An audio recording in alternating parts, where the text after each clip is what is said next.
border crossings, combined with a drastic shift in migration trends and outdated laws and infrastructure, has placed an incredibly great strain on law enforcement, on our legal system, and local border communities.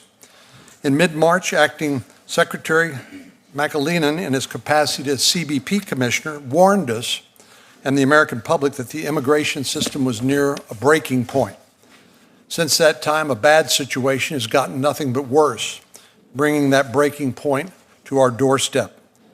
Yet, there are those who still here in Washington choose to ignore the gravity of the situation, or worse, to label it as fake or manufactured. At one point, elected officials who got into a debate about calling it a crisis versus an emergency. I really don't care how you label it. The entire system is breaking, and it is unsustainable. Facts, as they say, are stubborn things, so let's go over a few facts. In 2006, 90% of illegal border crossings were committed by single adults from Mexico, a vast majority of whom were repatriated back to their home country within hours. In fiscal year 2019 so far, more than 60% of those apprehended along the southern border have been either families or unaccompanied children. A vast majority of these individuals have traveled a long, dangerous journey from Central America. From March 2018 to March of this year, the U.S. Border Patrol apprehended more than 361,000 people along the southern border, a 108% increase compared to the same time period in fiscal year 2018. This represents a 106% increase in the Rio Grande Valley, a 174% increase in Yuma, and a 548% increase in the El Paso sector. During the same time period, the Border Patrol apprehended nearly 36,000 unaccompanied children, an increase of 66%. This represents an 82% increase in San Diego, a 124% increase in Del Rio, and a 333% increase in the El Paso sector. Finally, zeroing in on the biggest driver of the increase in illegal border crossings, family units. From October to March, the Border Patrol apprehended 189,584 families along the southern border, a 374% increase from the same time period in fiscal year 2018. This represents a 228% increase in the Rio Grande Valley, a 636% increase in Del Rio, and an astonishing 1,670% increase in the El Paso sector. In May and June of 2014, at the height of what President Obama then called a humanitarian crisis, approximately 135,000 people were apprehended at the southern border. In February and March of this year, again, a comparable two-month period, more than 180,000 were apprehended. Let me just repeat that. Back when President Obama called this a humanitarian and security crisis was when 135,000 people were apprehended. This year, February and March, 180,000 were apprehended. So obviously this trend is getting worse and worse. You'll notice that the statistics I cited today are current through March of 2019, and more than a month has passed since the American people received an update from Customs and Border Protection on the situation. It's my understanding that CBP has collected and analyzed the Southwest border apprehension data from April, and Chief Provost is prepared to present that data to us today. I look forward to hearing, what has happened during the past month. A new phenomenon has also emerged, a rapid rise in the number of large groups of 100 people or more arriving at the border together, making the demanding jobs of agents on patrol all the more difficult. This was the most strikingly on display this last week when a group of more than 400 migrants presented themselves to the small town of Sunland Park, New Mexico, just across the border from El Paso, Texas. The increased apprehensions have led to crowded Border Patrol stations. In certain days over the last few months, CBP has had more than 14,000 people in their custody. Just yesterday, the Rio Grande Valley sector announced their stations and processing centers were holding more than 7,000 immigrants. That is for one Border Patrol sector, 7,000. CBP, Customs and Border Protection, simply does not have the facilities or resources to manage those kinds of numbers. CBP detention facilities are small, built for the short-term detention of single adults. During a recent television interview, Secretary McLennan accurately described these facilities as similar to police stations, yet some of them hold as many as 7,000 people. The current migrant surge of Central American children and families has stretched these facilities and the people who staff them beyond their abilities, beyond their capacity. With so many people to process and more manpower needed to process them, Border Patrol agents have been taken off the line, leaving areas of the border vulnerable to exploitation by human smugglers and drug cartels. And the CBP officers have been reassigned from their duties at international bridges and ports of entry, slowing legitimate commerce and travel. There should be no doubt that the drug cartels are using this situation to their advantage. CBP's seizures of meth, heroin, and cocaine are all on the rise. In response, in early April, then Secretary Nielsen created the Interagency Border Emergency Cell to determine how to best coordinate resources and appointed my friend Manny Padilla, who's with us today, to lead the effort. I look forward to hearing from him on the progress that was made. While some may think that the situation is manageable and that time is on our side, I think they're ignoring reality, and I disagree. And I know many of my constituents in Texas feel the same. We're on the front lines of this, and we're simply not set up, manned, nor do we have the capacity to absorb this huge wave of human migration coming in all at one time. In response to this worsening situation, last week I, along with my colleague from Laredo, Texas, Congressman Henry Cuellar, a Democrat, introduced the HUMANE Act. The HUMANE Act is, you can see, a bipartisan, bicameral solution to make the practical, necessary reforms to address the loopholes in our laws, ensure that families stay together, and better protect unaccompanied children released from HHS custody. We also adopt several recommendations from the bipartisan DHS Homeland Security Advisory Council, including the establishment of regional processing centers along the border and needed streamlining of processing claims.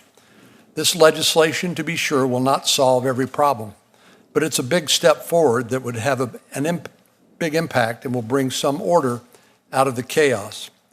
I urge on my colleagues on both sides of the aisle to work with us to try to solve this problem. We need to quit looking at this through a political lens or wait to try to solve what else is broken and needs to be fixed in our immigration system. This is an emergency situation, and only Congress can provide the authorization in order to allow our good men and women in Customs and Border Protection the resources they need in order to deal with this crisis.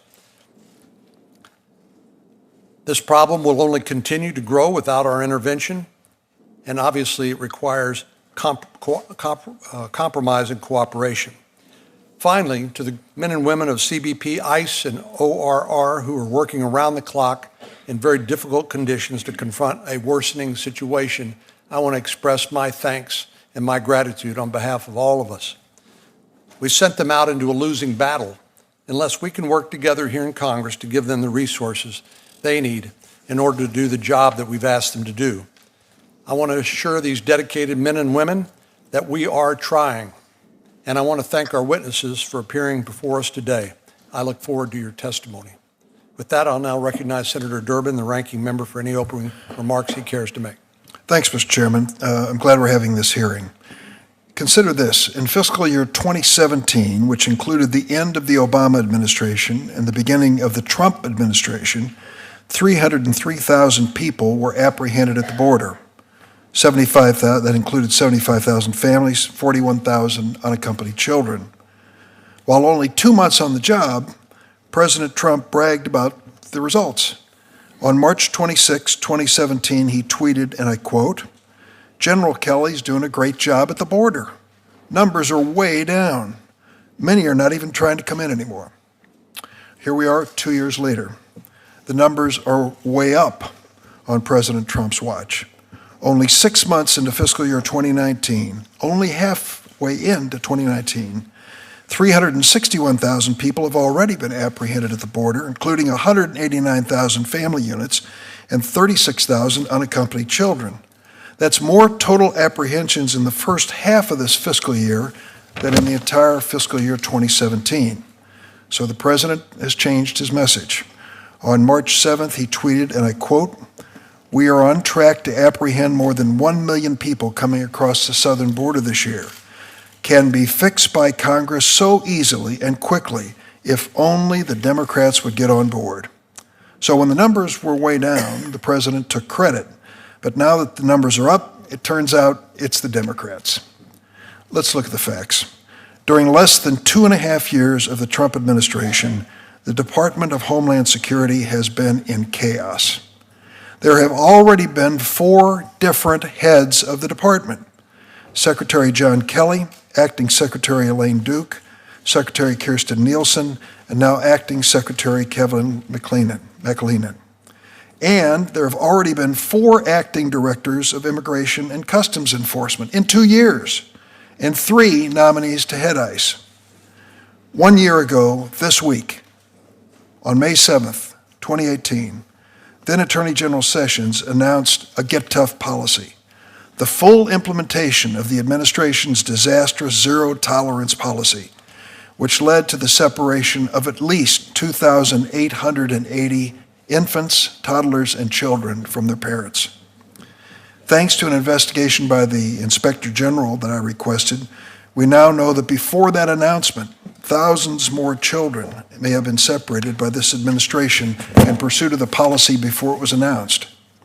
Just 2 weeks ago, Federal District Court Judge Dana Sabrow from California ordered the administration to begin efforts to identify and reunite these families. This government-sanctioned zero-tolerance policy was a failure and, sadly, a sad commentary on America. The president was forced to reverse his position on this, and though he's hinted that he might return to it again, I pray that he won't. I went to an immigration court hearing last July in Chicago, in a high-rise in the Loop. The hallways were packed with people whose names were on the docket.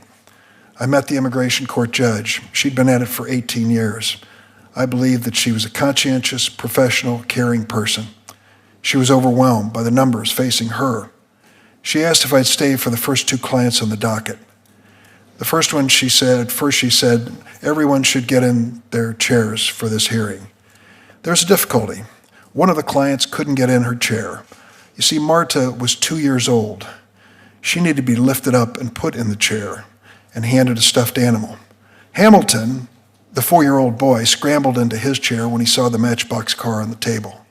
That was the zero-tolerance policy. Those 2 children had been separated from their parents for months. Experts tell us that can have a lasting impact on a child's development. Luckily, we've abandoned that policy, and I hope we don't return to it in an effort to get tough. And let's not forget that earlier this year, the president forced the longest government shutdown in history in an effort to get Congress to pay for a wall that Mexico was supposed to build. The Trump shutdown paralyzed the very immigration courts I've just described and added to the backlog of cases. These courts play a critical role in processing cases of migrants seeking asylum. I wish we could hear from the Justice Department immigration judges about that backlog at some future hearing. The reality is the Trump administration's policies has made our borders less secure and many times undermined our American values. When the president threatens to shut down the border, it's like a neon sign that transporters, smugglers, and others use to encourage desperate families to flee as quickly as possible. I'd say to Chief Provost, I had a chance to visit on April 12th down at El Paso, and I want to thank all the people that I met and join with the chairman in saluting them.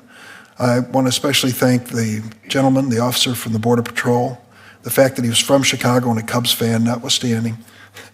He gave me a real insight into the challenge that the men and women of the Border Patrol are facing down there. But I can tell you this is not their doing, but the president's suggestion of cutting out all assistance to the Northern Triangle countries, El Salvador, Guatemala, and Honduras, and shutting down avenues for legal migration just guarantees more refugees will flow to our border. I'm sorry we couldn't have the State Department here to tell us a little bit about that aspect of the challenge. The President has pulled off a rare unassisted triple play with this border policy. It's cruel, it's unpredictable, and it's ineffective. The administration and its allies in Congress argue that critical humanitarian protections are actually a magnet drawing vulnerable families and children to our country. They claim with a straight face that we can better protect these migrants by making it easier to detain them indefinitely and deport them without due process. But if people were migrating to the United States simply because of so-called legal loopholes, they would be coming from all over the region. Instead, more than 90% of the unaccompanied children come from 3 countries in the Northern Triangle. There's zero evidence to support the conclusion that repealing TVPRA and overturning the Flores settlement will actually deter migrants. In fact, the administration's already imposed numerous restrictions on asylum that have not deterred these desperate families and children. They don't address the root causes of why they're coming. Democrats are serious about this situation and believe we need to work together to solve it. In February, after the President finally ended his government shutdown, a number of us joined with the Republicans and wrote an omnibus appropriation bill. It included $564 million for inspection equipment at the ports of entry, a suggestion that came from now Acting Secretary McAleenan, and $414 million for humanitarian assistance, long overdue. We can do more to make sure, even in the midst of a political controversy, that our treatment of these desperate people reflects who we are as Americans. In the last Congress, Democrats introduced the Central America Reform and Enforcement Act as a comprehensive response. I'm announcing that next week we'll reintroduce it. It'll address the root causes in the Northern Triangle, crack down on cartels and traffickers, provide for in-country processing of refugees so they don't have to make the trek across Mexico, expand third country resettlement in Mexico and other Central American countries, and eliminate the immigration court backlog. We stand ready as Democrats to work with the Republicans and the President on smart, effective, and humane border security policies. I hope that we can do this together. Senator Graham, I understand, may be coming, but at this time I'll recognize the ranking member of the full committee, Senator Feinstein, for any comments she'd care to make. Thank you very much, Mr. Chairman, and thank you for scheduling today's hearing, and I welcome all the witnesses here today. I don't think I need to tell anyone, judging from this full room, that we face a challenge at the border today. Fewer are crossing illegally than in the late 1990s, when well over 1 million people crossed every year. But the number of families seeking asylum is high and continuing to climb. We need humanitarian and common sense solutions to address these asylum claims fairly and promptly. But as I understand it, the administration is threatening to make the problem worse, not better, by threatening to build a wall and shut down lawful border commerce. I'd like to ask each of you about these issues today. Our first challenge is that vulnerable families and children are arriving in the United States seeking protection from violence and poverty. The administration wants to address this challenge by repealing essential legal protections for children and by reinstituting the cruel practice of family separation. I believe this is the wrong approach. Instead, we have to increase the capacity of our backlogged immigration court system. We must ensure that our ports of entry can accommodate families and children safely, so these vulnerable people are not forced to cross between ports or languish in Mexico for months. And we have to do this without separating families and without sacrificing key protections for children. We've seen what family separation accomplishes. Babies and toddlers crying out for their parents, children and alone in cages. This is contrary to basic American values, and that's why I introduced a bill to prohibit family separation without good cause. This bill now has over 40 co-sponsors, and I'd like to invite all Democrats and Republicans to join. We've seen that CBP separated thousands of children from their family. And many of these families remain apart today, over 2 years later. I'm very pleased that we have witnesses from both CBP and HHS to explain the identification techniques and reunification plans for separated families. But meanwhile, prolonged detention of children has resulted in tragedy. 2 children died in CBP custody last winter, and just last week, an unaccompanied child died while in the care of HHS. Congress has provided Border Patrol with over $400 million to care for children, but the Homeland Security Advisory Council still says it's unrealistic to place a pediatrician at each border station. So I hope you will explain why $400 million is insufficient to provide adequate pediatric care. These humanitarian issues, to many of us, and I hope a majority of us, are serious and need solving. I'm going to put, Mr. Chairman, the rest of I know there's a large audience and many members here, which is just great because this is important, and I'll put the rest of my statement in the record. Thank you, Senator Feinstein. It's now my pleasure to introduce today's witnesses. Our first witness is Chief Carla Provost. Chief Provost is Chief of the U.S. Border Patrol at U.S. Customs and Border Protection. Before her current position, she served in a number of capacities within the Border Patrol, including as Field Operations Supervisor in the Tucson sector, Chief Border Patrol Agent for the El Centro sector, Chief Patrol Agent for the El Paso sector, and Assistant Chief Patrol Agent in the Yuma sector. Our next witness is Mr. Todd Owen. Mr. Owen is currently the Executive Assistant Commissioner in the Office of Field Operations. This includes managing a budget of $5.2 billion for operations at CBP's ports of entry and other national security operations.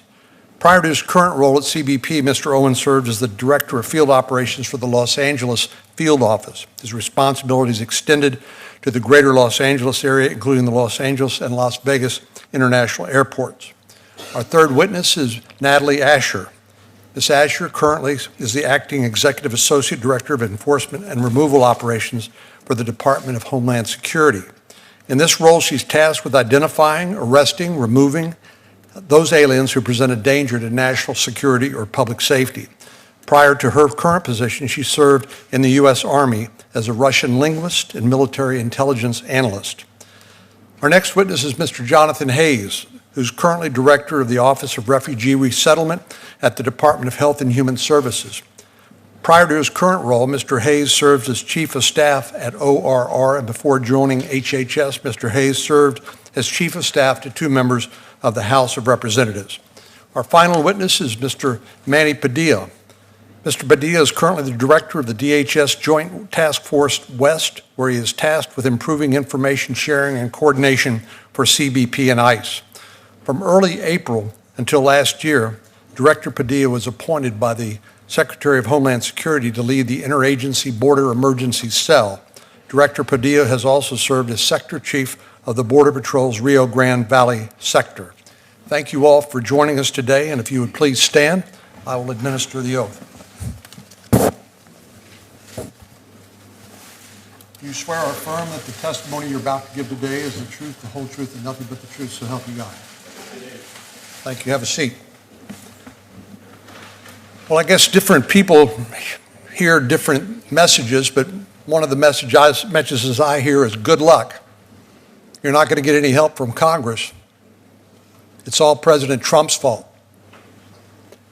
So you don't have to agree or disagree with what I just said, but I hope you will tell us in an unvarnished and factual way exactly what you are seeing, and based on your experience at the border, what Congress needs to do. I'm not talking about what President Trump needs to do or what anybody else needs to do, but I'm asking you to tell us what Congress needs to do in order to give you the tools you need in order to do your job. Chief Provost, I'll recognize you first for your opening statement.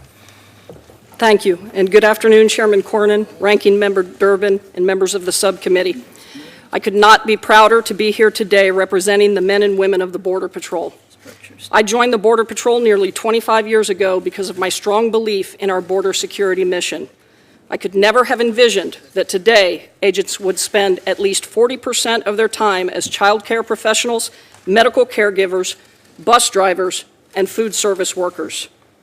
Time and time again, my agents continue to go above and beyond. Just a few weeks ago, agents rescued a 3-year-old boy abandoned by smugglers in a cornfield with only his name and his parents' phone number written on his shoes.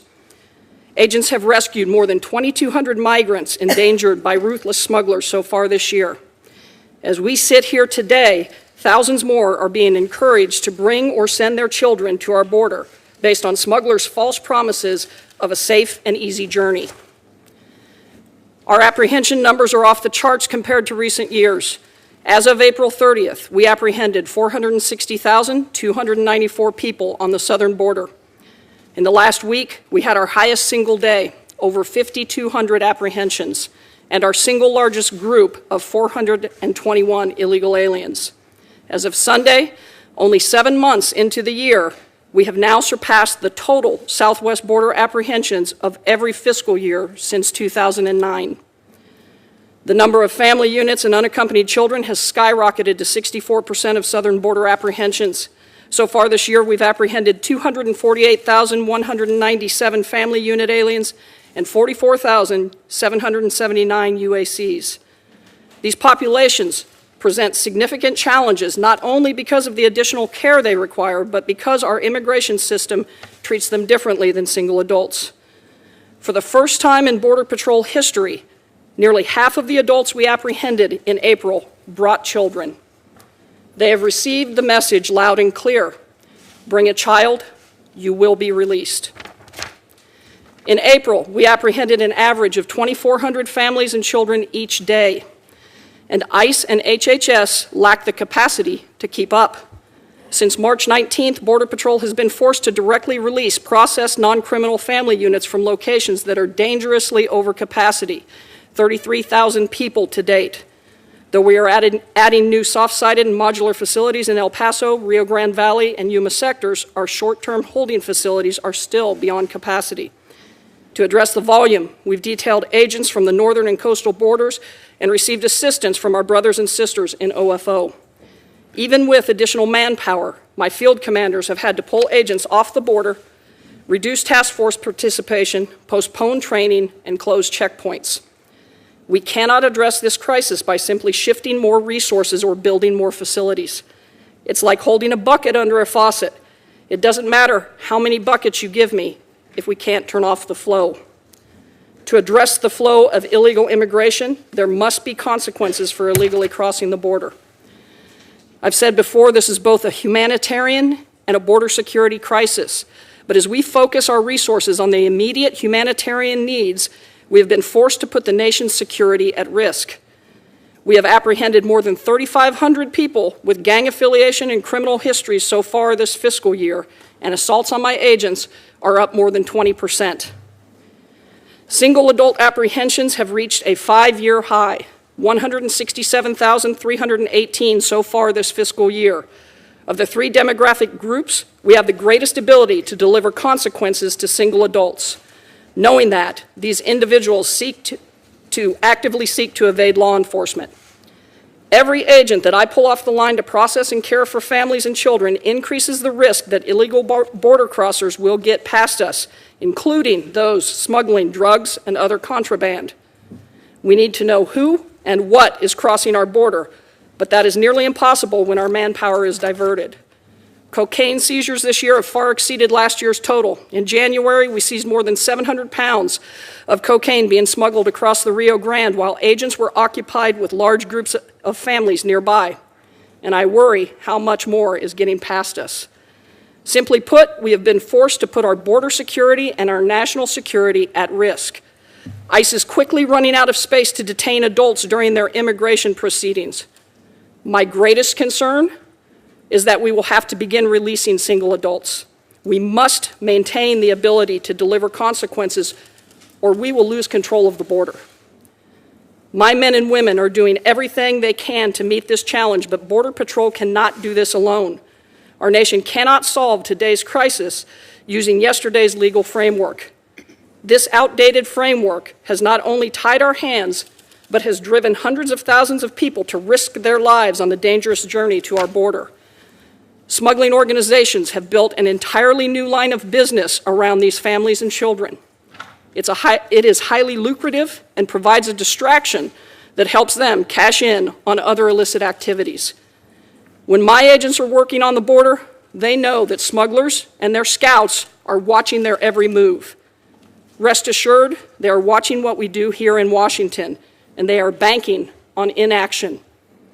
Crisis is the word so many are now using to describe the border, but now we need more than words. It's time to act. Thank you, and I look forward to your questions. Thank you, Chief. Mr. Owen? Good afternoon, Chairman Cornyn, Ranking Member Durbin, members of the subcommittee. It's my honor to testify before you today on behalf of U.S. Customs and Border Protection's Office of Field Operations, which is responsible for the lawful ports of entry in the United States. My testimony this afternoon will focus specifically on the current situation we are experiencing along our southwest border with Mexico. As America's unified border security agency, CBP has 4 priority missions: national security, counter-narcotics, economic security, and the facilitation of lawful trade and travel. Every day along our southwest border with Mexico, over 535,000 travelers enter the United States through one of the 42 lawful border crossings. Each day, 215,000 privately owned vehicles, 450 commercial buses, and 2,100 commercial trucks and rail cars arrive from Mexico. Each of these pathways presents differing levels of risk to our national security, our public safety, and our economic prosperity. The volumes of crossing that we see each day along our southern border ports of entry, along with outdated and inadequate facilities, presents clear operational challenges for our field leadership. Decisions must be made daily on how best to allocate personnel, technology, and financial resources to address the risk present in the uncertain environment. In recent months, we have seen unprecedented and unsustainable trends in our daily operation that make it more difficult for our officers to carry out their priority missions. Undocumented migrants, sometimes traveling in groups numbering in the hundreds, are arriving at southwest border crossings seeking to make entry. The majority are family units and unaccompanied alien children, many of them claiming fear of returning to their countries of origin. The sheer numbers presenting themselves at the ports have exceeded our processing and temporary detention capacity, while diverting our officers away from other duties, such as narcotics interdiction and facilitating lawful trade and travel. And let me be clear, our officers are committed to processing each individual in a humane and efficient manner. But the current border security and humanitarian crisis at our southwest border has ripple effects that impact the entire nation. At the end of March, we reassigned 545 CBP officers from throughout the country, from airports, seaports, the southwest border, and the northern border, to support our Border Patrol colleagues. This week, as the crisis continues unabated, the Border Patrol has asked for an additional 186 officers to assist, for a total of 731 CBP officers pulled from the ports of entry. The temporary reassignment of CBP officers to assist the Border Patrol is absolutely necessary, as we must help the patrol as they respond to the record high level of illegal crossings and apprehensions. But the reassignment of officers from the ports of entry to the Border Patrol facilities comes with consequences. Pedestrian, passenger vehicle, commercial truck crossings trying to cross the border are experiencing uncharacteristically long delays. Some ports of entry have been forced to close some travel lanes and curtail some weekend cargo processing hours. As officers are pulled from ports nationwide, we may begin to experience extended wait times at our airports and northern border as we head into the busy summer travel season. The negative impacts extend beyond the facilitation of trade and travel. More concerning to me is the impact we are seeing on our narcotics interdiction efforts on the southwest border ports of entry. At the ports of entry, our seizures of hard narcotics like heroin and fentanyl so far in FY19 are down. We're seeing significant increases between the ports as the Border Patrol agents are directed to assist with the humanitarian crisis. In FY17, when crossings of undocumented migrants were at 40-year lows, we experienced a 34% increase in hard narcotic seizures along our southwest border over the previous year. Each officer and agent pulled off the front line to process, detain, and care for undocumented migrants has a direct impact on CBP's interdiction of hard narcotics flowing into our communities. This fact must not be lost, which is why the current migration situation along the southwest border must be viewed as not only a humanitarian crisis, but a national security crisis as well. I appreciate the support Congress has offered our men and women on the front lines. I look forward to your questions. Thank you. Thank you, Mr. Owen. Ms. Asher? Chairman Cornyn, Ranking Member Durbin, and distinguished members of the subcommittee, my name is Natalie Asher, and I am the Acting Executive Associate Director for U.S. Immigration and Customs Enforcement and Removal Operations. As a career law enforcement officer with more than 2 decades of experience, I appreciate the opportunity to appear before you today to discuss the current humanitarian and security crisis at the southern border, as well as ICE's critical mission of protecting the homeland and ensuring the integrity of our nation's immigration system through the enforcement of our immigration laws. Today, unprecedented numbers of migrants continue to illegally cross the border or present themselves at ports of entry without documentation. These numbers are on the rise, straining our entire immigration system, stretching resources thin across the Department of Homeland Security, and causing ICE to balance its public safety mission in the interior of the United States with the influx of migrants at the border. In the past, the vast majority of illegal migrants were single male adults from Mexico who could be quickly and effectively returned. Beginning with the initial surge in FY 2014, there has been a significant increase in the arrival of both family units and unaccompanied alien children across the southern border, a trend which continues with no end in sight.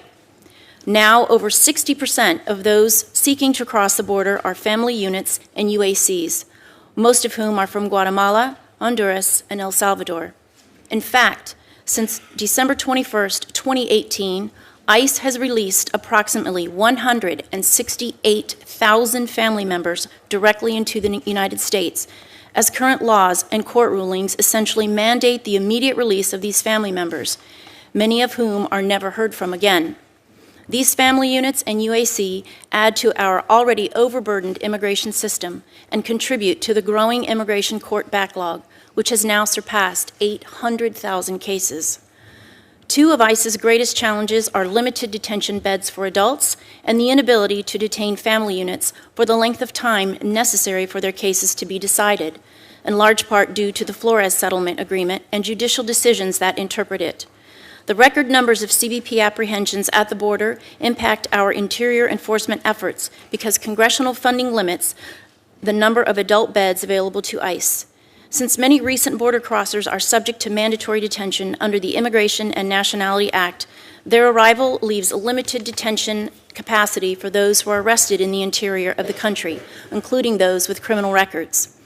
Additionally, since ICE can typically only hold family units for approximately 20 days due to the Flores and the judicial decisions interpreting it, most members of this population remain non-detained with little or no oversight. Although ICE has sought to deal with the rapid increase in this population through additional strategies, such as the Alternatives to Detention program, this has proven ineffective in the management of recently arriving aliens, as absconder rates are much higher for this group, most of whom have no existing ties to the community and may not know their final geographic destination.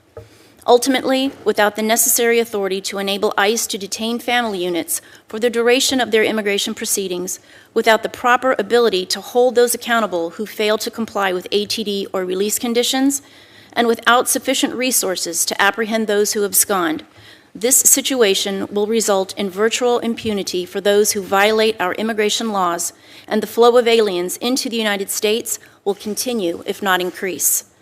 Unfortunately, the release of family units before the conclusion of immigration proceedings has led to these individuals failing to appear for court hearings, as well as failing to comply with removal orders. Additionally, legislation like the Trafficking Victims Protection Reauthorization Act has left gaps in our immigration laws that are exploited by transnational criminal organizations and human smugglers. These gaps encourage parents to send their children on the dangerous journey north, and we have found that they incentivize smugglers to place children into the hands of adult strangers so that they can pose as families and be released from immigration custody. Fraudulent family claims are a significant problem, and DHS must have the ability to protect the best interest and welfare of minors involved in potential smuggling or trafficking situations. The record numbers of aliens arriving at our border indicate that these gaps have created an enormous pull factor. Amendments to the laws and immigration court processes that I have outlined in my written testimony are needed to help ensure the successful repatriation of aliens ordered removed by an immigration judge. Now more than ever, ICE must have the necessary authorities to ensure the safe and successful repatriation of persons who have had their day in court and been ordered removed in accordance with our immigration laws. Without the necessary funding and legislative changes, the integrity of our immigration system will continue to be undermined. Thank you again and for your support of ICE, and I welcome your questions. Thank you, Ms. Asher. Mr. Hayes. Chairman Cornyn, Ranking Member Durbin, and members of the subcommittee, it is my honor to appear on behalf of the Department of Health and Human Services. My name is Jonathan Hayes, and as the Director of the Office of Refugee Resettlement, I manage the Unaccompanied Alien Children Program. I became the permanent director earlier this year, and it is a privilege to serve in this role alongside our dedicated ORR career staff. Prior to my time at ORR, I worked for 2 congressional members for approximately 8 years. That experience provided me with firsthand knowledge of the important oversight role that you and your staff have to ensure that the federal programs operate successfully. As I manage the program, my goals are to ensure the safety and well-being of the children in ORR's care in a manner that is consistent with the law, and to make decisions that are in the best interest of each child. ORR facilities offer a variety of placement setting options, such as foster care and group homes. These options allow ORR to accommodate each child's unique circumstances when deciding where to place a child. UAC shelters provide housing, nutrition, routine medical care, mental health services, educational services, and recreational activities. A network of grantees operate the facilities, which are licensed by state authorities. The exception is ORR's temporary hard-sided influx care facility in Homestead, Florida. That facility is not required to obtain state licensure. However, children who reside at this location receive the same standard of care and services as those provided by a permanent state licensed facility. As of March 30th of this year, DHS has already referred approximately 32,284 unaccompanied children to ORR. If this rate continues in fiscal year 2019, ORR will care for the largest number of unaccompanied children in the program's history. Based on the anticipated growth pattern in referrals, HHS is preparing for the need for high bed capacity to continue. Currently, HHS maintains approximately 14,000 beds. On May 1st, the administration transmitted to Congress a supplemental request for an additional $2.9 billion for HHS, which would enable ORR to increase shelter capacity to 23,600 beds. Without additional funding, there is a significant likelihood that the UAC program will exhaust all of its resources by this June, in which case HHS may need to reallocate more funds from refugees and victims of torture and scale back services.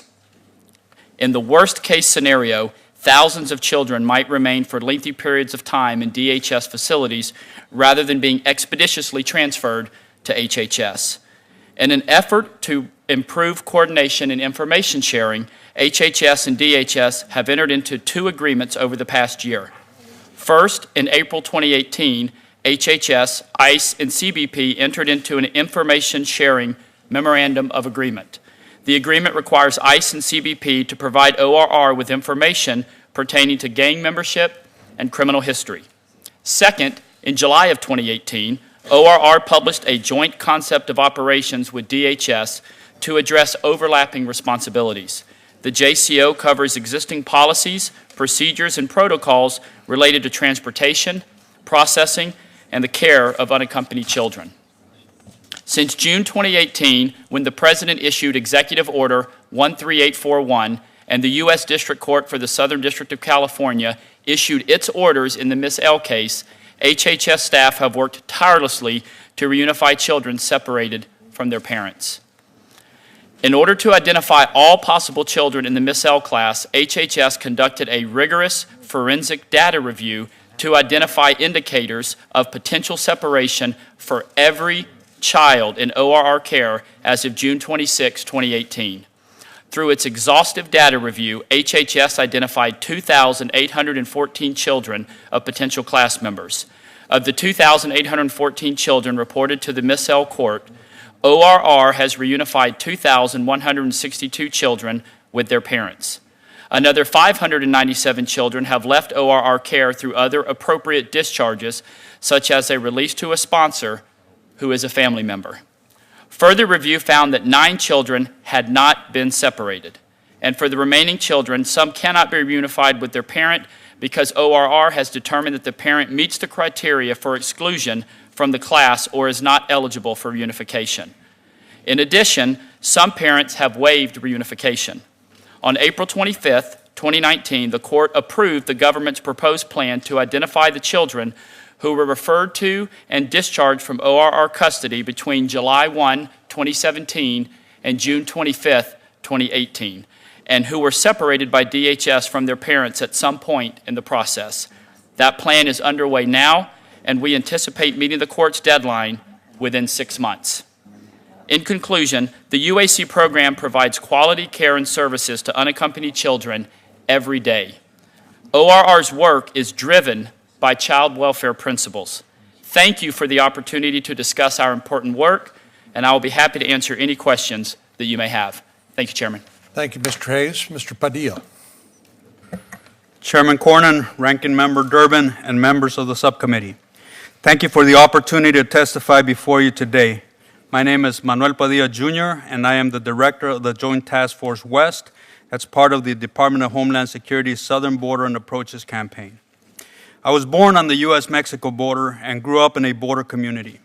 I joined the Border Patrol when I was 20 years of age and have been working at different levels and locations along the border for more than 32 years now.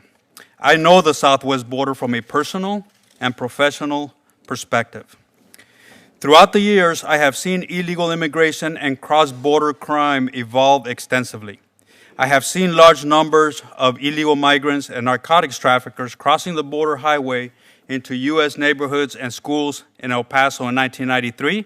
I have seen the horrific aftermath of cartel violence as criminal groups battle for control in certain parts of the border. I have seen people that criminal organizations have brutally beaten or left behind to die. I have seen migrants thrown into the Rio Grande to distract pursuing agents. However, I have never seen the conditions that we are currently experiencing on the southwest border. The influx of family units and unaccompanied children has increased exponentially. CBP's holding facilities and ICE's detention facilities are beyond capacity. Officers and agents are stretched to their limit. Today, we are contending with an unprecedented humanitarian and border security crisis, and a crisis situation demands a crisis response. On April 2nd, 2019, former DHS Secretary Nielsen created the Interagency Border Emergency Cell, or the IBEC. The purpose of the IBEC was to coordinate the government's resource response to the crisis on the border. This is not without precedent. DHS will often stand up coordination cells in times of disaster, such as responding to a hurricane or a wildfire. The analogy between the migration crisis and a hurricane is not far off. Both create significant humanitarian demands, including food and shelter. Both require a whole-of-government approach, and both have wide-ranging effects outside the immediate point of impact. In the case of migration, that includes increased wait times for legitimate trade and travel and an overall degradation of our national security mission. I was selected to lead the department's resource coordination efforts in addressing this crisis. Our first order of business was to get resources down to the front line. That included transportation, health and medical, food, water, and shelter resources, as well as security and legal resources. We began by looking internally at our resources within the Department of Homeland Security. We issued a call for volunteers within the department to deploy to the southwest border to help our frontline officers and agents.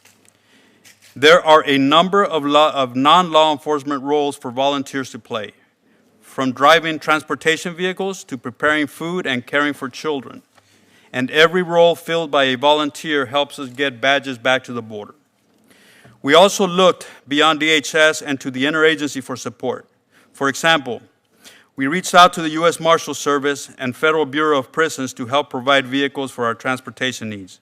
We also asked the Department of Defense for support in the form of lawyers, drivers, and general purpose to assist in other areas. It is critical to understand that the IBEC coordination of resources is focused on managing the crisis that the men and women are in the front lines are dealing with in a heroic manner. Unfortunately, these resources will not mitigate the increasing flow of migrants that is causing the crisis. In other words, these are Band-Aid fixes to a worsening situation. The IBEC was not intended to exist in perpetuity. We are transitioning our mission to the DHS Joint Incident Advisory Group. We were simply the start of the necessary all-hands-on-deck response to the migration crisis on our southwest border. There is one very, very important difference between this crisis and a hurricane. Hurricanes end, and recovery can then begin. With a migration crisis, there is no end in sight. Our country's existing legal framework will continue to draw massive numbers of migrants from Central America and other parts of the world. We do not have the facilities to shelter them, nor is there an efficient way to return them to their respective countries. This is until our laws change. The hurricane will continue on until there's fundamental change to our laws. The only one who can stop the storm is the Congress of the United States, and I implore the men and women of this subcommittee to acknowledge the crisis and take action. Thank you for your time, and I look forward to your questions. Thank you, Mr. Padilla. We'll do 5-minute rounds of questions for the witnesses. Chief Provost, a couple of weeks ago, the New York Times ran a story about a 3-year-old child unaccompanied by an adult that the Border Patrol found at the border. How in the world would a 3-year-old child make their way from Central America to the U.S.-Mexico border, and why would anybody send them? Why would any parent or family member send them unaccompanied to the United States? Thank you for the question, Senator. Yes, that's a tough case, and the young man is in good care with HHS now, and we made sure that we got him new clothes, and he was watching movies at the station. But that one was a tough one, to see him abandoned out in a cornfield. The smugglers, as I said, this is illicit business for them. They're making money off of this. They are pushing families, saying that they can either get the families or they can get their children here. And these smugglers know that under the Flores decision, the U.S. government can't hold a child in detention longer than 20 days, correct? That is correct, and from interviews that we have done with the families that we have been apprehending, they are hearing that message loud and clear. They are hearing that from the smugglers. They are hearing it through media down in the Northern Triangle as well. So therefore, and they don't understand the risk and the dangers that the trip is going to bring, I don't believe. Well, let's talk about that a minute. Do you know how many children are sent from Central America to the United States who die en route? We have, as you know, Senator, we rescue, and we've rescued over 2,200. We have seen numerous deaths to include those are only children. the ones who make it to the border, correct? So we have also come across numerous individuals that are deceased. That being said, that does not account for those that die along the way. How about the women and children who are sexually assaulted en route? Is it true that the U.S. government performs birth control examinations or tests on 10-year-old girls? I have never heard of that happening, so I can't speak to the birth control tests. I can speak to the sexual assaults, though, and that we are having young women and young men report being sexually assaulted along their journey. If you come as a young girl, let's say a minor child from Central America to the Mexican border, what are your chances of being sexually assaulted en route? Do you have any statistics or any numbers for us? I don't have an exact number, but I would say that particularly if they are coming alone, that it is certainly of high risk. And do you have instances where adults claim to be a parent or family member of a child, and that ends up being a false? The child ends up being a ticket used by that adult to try to exploit this temporary detention provision in American law? We are seeing that. Fiscal year to date, we've already identified 3,500 fraudulent families, and fraud is for various reasons, but we have seen instances where children are certainly being exploited along the way, and we are working with our partners at ICE HSI as well to try to identify as many of those as possible. The welfare of these children are of our utmost concern. And these problems are going to continue and maybe get worse unless Congress acts. Is that part of your message for us today? I would tell you that they will continue to get worse based on the numbers that we are seeing as the numbers continue to increase. Border Patrol alone nearly apprehended 100,000 people this last month. 98,977. That was just Border Patrol apprehensions in the month of April. I don't believe anybody in Congress would ask our men and women in the United States military to fight our nation's wars without making sure that they were trained and equipped in order to do that. But I do believe that Congress is sending our men and women in the Border Patrol, Customs and Border Protection into a different kind of battle and denying you the authorities that only Congress can provide to give you the tools you need in order to do your job. Mr. Owen, let me tell you about a meeting I had recently from some constituents who happen to be engaged in businesses along the border and in the heartland, manufacturing business. As you know, there's manufacturing supply chains that require cross-border traffic, places like Laredo, McAllen, El Paso. They even told me that in order to meet the demands of the supply chain for manufacturing process, they had to fly parts from Juarez to El Paso. They said it's about an 11-minute flight, but they can't get across the border because of the phenomenon you described, which is lanes being closed down to legal commerce and traffic, and CBP agents being reassigned to deal with handing out diapers and juice boxes to children. Can you confirm that and tell us, is this a threat to the U.S. economy? Yes, sir, absolutely. When the Border Patrol put out their call for assistance at the end of March, where they were completely overwhelmed, completely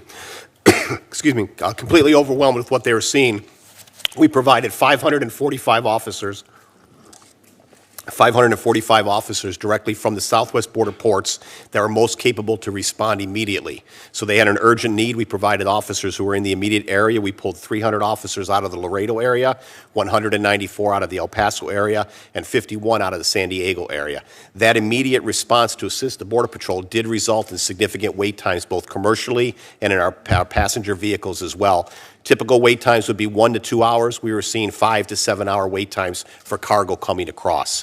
After that initial call for assistance came out, we were able to begin to readjust those 545 officers from the southwest border with replacements from our airports, our seaports, our northern border, in alliance with our collective bargaining agreement we have from the union. So eventually we were able to get that balance down. Right now it's about 245 officers from the southwest border that are assisting and 300 from the airports, the seaports, and the northern border that are assisting. That has brought the wait times back down, still higher than what we typically have seen before, but much better than what we saw at the end of March. What are you going to do when instead of 100,000 migrants a month, you see 200,000 or 300,000, very 400,000?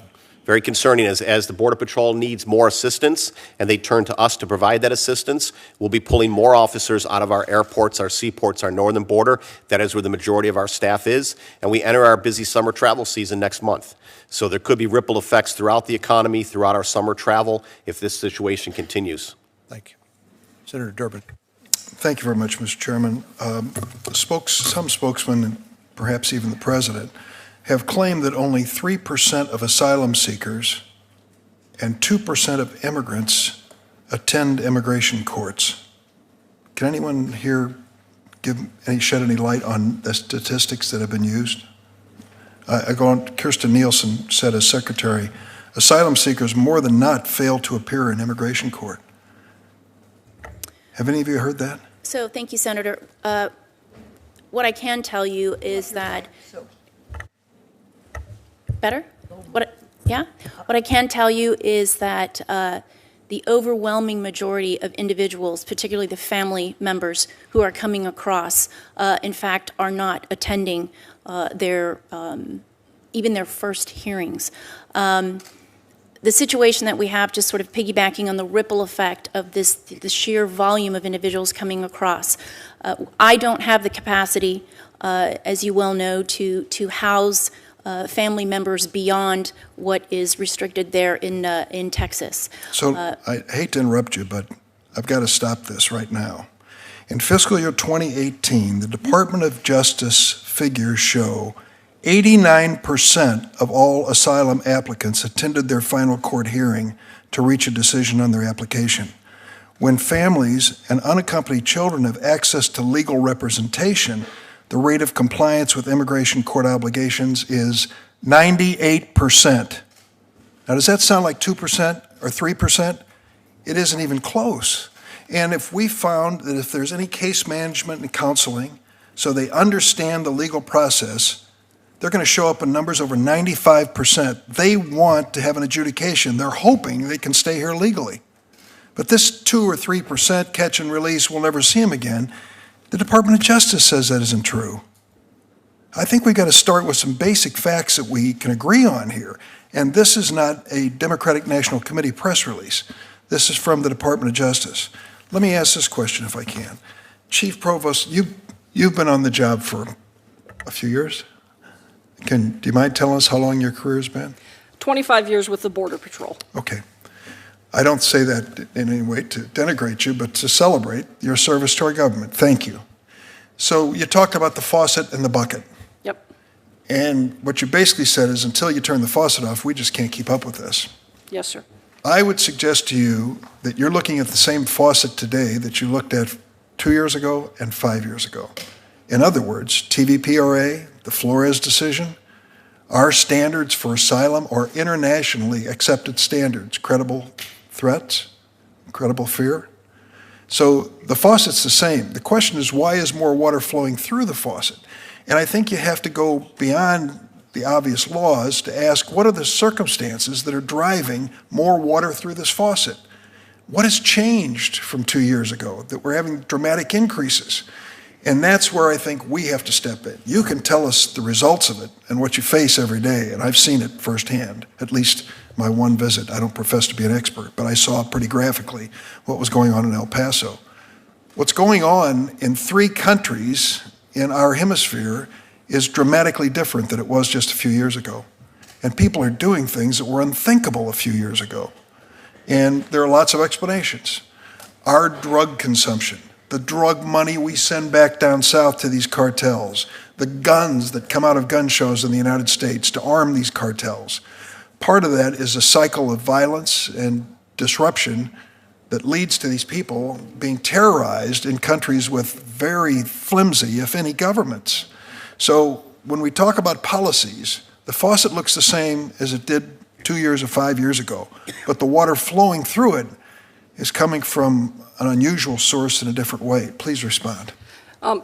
Senator, you're discussing the push and pull factors of why these individuals are coming here. Now, I would say that it is not quite the same in the aspect of the demographic has changed dramatically. And as I stated before, single adults are the only demographic that we can deliver a consequence to now. But the law hasn't changed. Has it? Actually, well, when it comes to detaining families, yes, because of the Flores settlement. How long is that? How long has the Flores settlement been out? Since late 2015, I think. So we've had 4 years or 5 years. And now since then, our numbers of family units have skyrocketed once they realized that we could not detain children longer than 20 days. Do you have any confidence that if we took these unaccompanied children and returned them to any of these countries, if they're arguing that they're being terrorized and threatened with death by gangs, that they would be protected in those countries? I think the issue, Senator, is that we don't have the opportunity to even afford them that if they are not a contiguous I'm just country. hypothetically, because that's one of the solutions being proposed by the administration. Send them back where they came from. So I'm asking the obvious question. Let's assume that someone has said, I'm going to rape your daughter if you're not complicit with this gang. And you've said, I want my daughter out of here. Now the daughter's being returned after this perilous journey to the United States, and she didn't qualify, and she's being sent back. So what assurance do we have of her safety once she returns? We always ensure the safety of children first, and that in this scenario in your care and custody, correct? That is correct. But I'm asking if the argument has been, just like Mexican children, we're going to return Honduran children back to Honduras.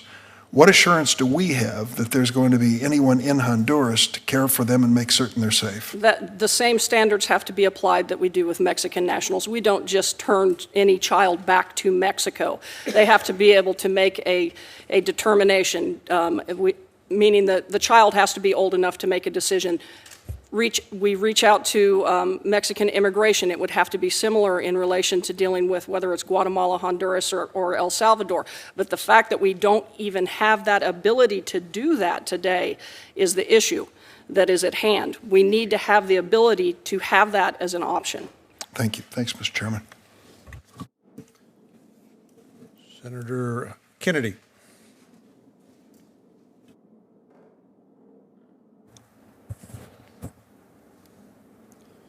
Am I saying your name right? Padilla? Yes, Senator Padilla. Padilla. Yes, sir. Has it been your experience that 80+% of folks entering our country illegally show up for their court date?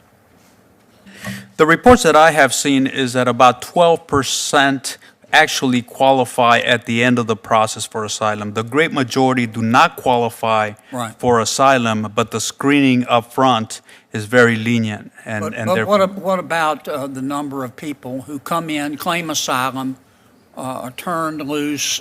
What percentage you think, based on your experience, actually show up for their court date?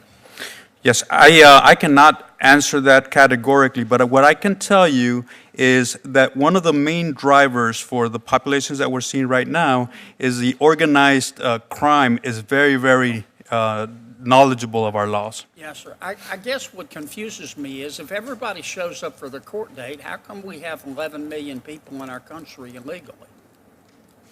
Those numbers don't make sense to me.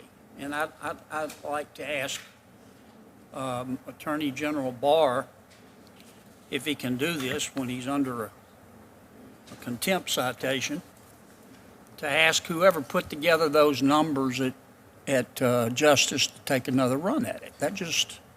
I'm not saying my good friend Senator Durbin is wrong. He's citing justice figures. That just doesn't make sense to me. I don't understand how we got 11 million folks here in our country who are here in violation of the law if they all showed up for their court date. Let me shift gears here.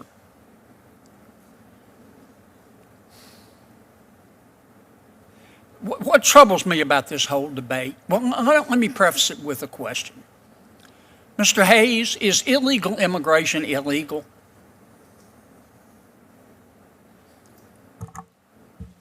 So the mission of Health and Human Services... Is illegal immigration illegal? The mission of Health and Human Services is to not enforce immigration laws. Our role is to simply care for the children that are referred to us, sir. All right. How long have you been in the bureaucracy? Can anybody answer this question? Chief, how about you? Is illegal immigration illegal? Yes, Senator, it is. Okay, thank you. And that's part of the problem here. Some of my friends in the Congress just think illegal immigration is not illegal. And some apparently think illegal immigration is a moral good. And I don't get it. I just don't. Let's shift, though, from trying to blame it on the president or the law or whatever. Tell me what to do about it with specificity. I listened to all of you. I appreciate it. I understand we have a problem at the border, and my friends at the New York Times even recognize it now. What do we do about it? How do we change the asylum laws? Senator, if I may, first and foremost, we have to have the ability to hold families throughout the immigration process. Together. Throughout the immigration process. And Okay, with the what else? Forest Settlement Agreement, Yes, the fact ma'am. that we cannot hold them longer than 20 days, it is just not possible to get through the entire immigration system in 20 days. Okay, so That's if one. we need the authority to hold families together. What else? Yes, sir. We need to tighten the asylum process as well to address the low bar for credible fear. What do you mean by that? Meaning the standards for credible fear. When you speak of the first... Excuse me for interrupting, Chief, Okay. but, we're limited on time. Does that mean that people who seek asylum lie? No, Senator. What it means is when they make a credible fear claim, that is a lower standard than ultimately for asylum. So therefore, many of them initially pass a credible fear claim, but then when they reach the asylum, they do not meet that standard. So we need to tighten those two up. What else? The other thing that I would say is, as I stated before, eliminate the double standard when it comes to unaccompanied children. And something I didn't state, all unaccompanied children have the ability to claim credible fear as well, and that What do will you mean always by be the taken double into. standard, Chief? If you are from unaccompanied children who are from Mexico or Canada can be returned to Mexico or Canada if they can make can make a decision. There's no fear of returning to their countries. We cannot do that with these other countries. What else? Those are the main three that I would tell Anybody you. else want to suggest? Yes, sir. Yes, Senator. So you have two problem sets. What Chief Provost is talking about, that would impact the family units and the UAC numbers that we're seeing. Additionally, we still have the border security mission that we have to take care of, and that includes a personnel, technology, and infrastructure Yes. in order to enhance our detection and response capabilities. Okay. What I'm looking for, tell me what we can do to solve this problem. The Chief gave me 3 ideas. Anybody else? You see it every day. Can I add one more, sir? Absolutely, Chief. You seem to be the only. ICE needs bed space to hold single adults. I currently have 7,000, as of this morning, over 7,000 single adults in my custody because ICE does not have sufficient bed space to take them out of my custody. My facilities are meant as temporary holding facilities. ICE needs beds. Them not having beds is impacting us. I don't want to abuse my privilege. This is my last question, Mr. Chairman. Is the faucet the same, Chief? No, sir. The demographic has changed dramatically, which is why we are having these issues. Has the water flow changed? It has gone up dramatically, as I stated. We have surpassed already this year total apprehensions all the way back to 2009. Have we ever had For every year. 5,000 people a day? A day? The 5,200 mark, I know at least going back for several years, no. Do you want to treat these folks in an inhumane manner? No. My agents I am so proud of my men and women for what they are having to deal You with. know of anybody in any government service dealing with immigration who's treated our world's neighbors who come here in an inhumane manner, intentionally? No, sir. Thank you, Mr. Chairman. Senator Feinstein. Thanks very much, Mr. Chairman. And let me say thank you for everything you all do. I know it's one of the hardest jobs we have, and it's probable that you don't get a lot of compliments, but a lot of criticism. And I just want you to know that at least I understand that as a Californian and very much appreciate what you do. I've been trying to figure out a problem. Let me read something from a CNN article. Excuse me. Customs and Border Protection on Thursday ended its controversial $297 million hiring contract with Accenture, according to 2 senior DHS officials and an Accenture representative. As of December, when you terminated part of the contract, the company had only completed processing 58 applicants, and only 22 had made it onto the payroll for about a year. So there was $297 million to Accenture for hiring, and only 22 actual hires resulted. Could you comment, please? Ma'am, I apologize, but myself and EAC Owen are lead operations in the field. I think that we probably need to get you a briefing from our staffing that handles the hiring and the human capital. And I would offer that up. Mr. Owen? And Senator, I would just like to comment on the current staffing situation along our ports of entry within the Office of Field Operations. Excuse me. We have made tremendous progress in the last several years in terms of recruiting and directing our new hires to the southwest border where we have the greatest need. We brought on 351 new officers last year over attrition. We lose about 700 officers a year through normal attrition. So that would have been hiring of over 1,000 last year. This year, because of the improvements we have made through the hiring process, the recruitment process, we're looking at bringing on over 1,150 new CBP officers for our ports of entry. So the hiring at the ports of entry within the Office of Field Operations is very strong. We have much different challenges than the Border Patrol hiring, where the Accenture contract was mainly geared towards. Okay, now let me ask another question. If I understand this, ICE maintains approximately 2,500 detention beds for families.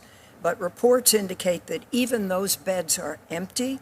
ICE is requesting an extra $300 million to increase the number of available detention beds. Source is Washington Post report. White House asked Congress $4.5 billion in emergency spending at border, May 1, 2019. Is that correct or false?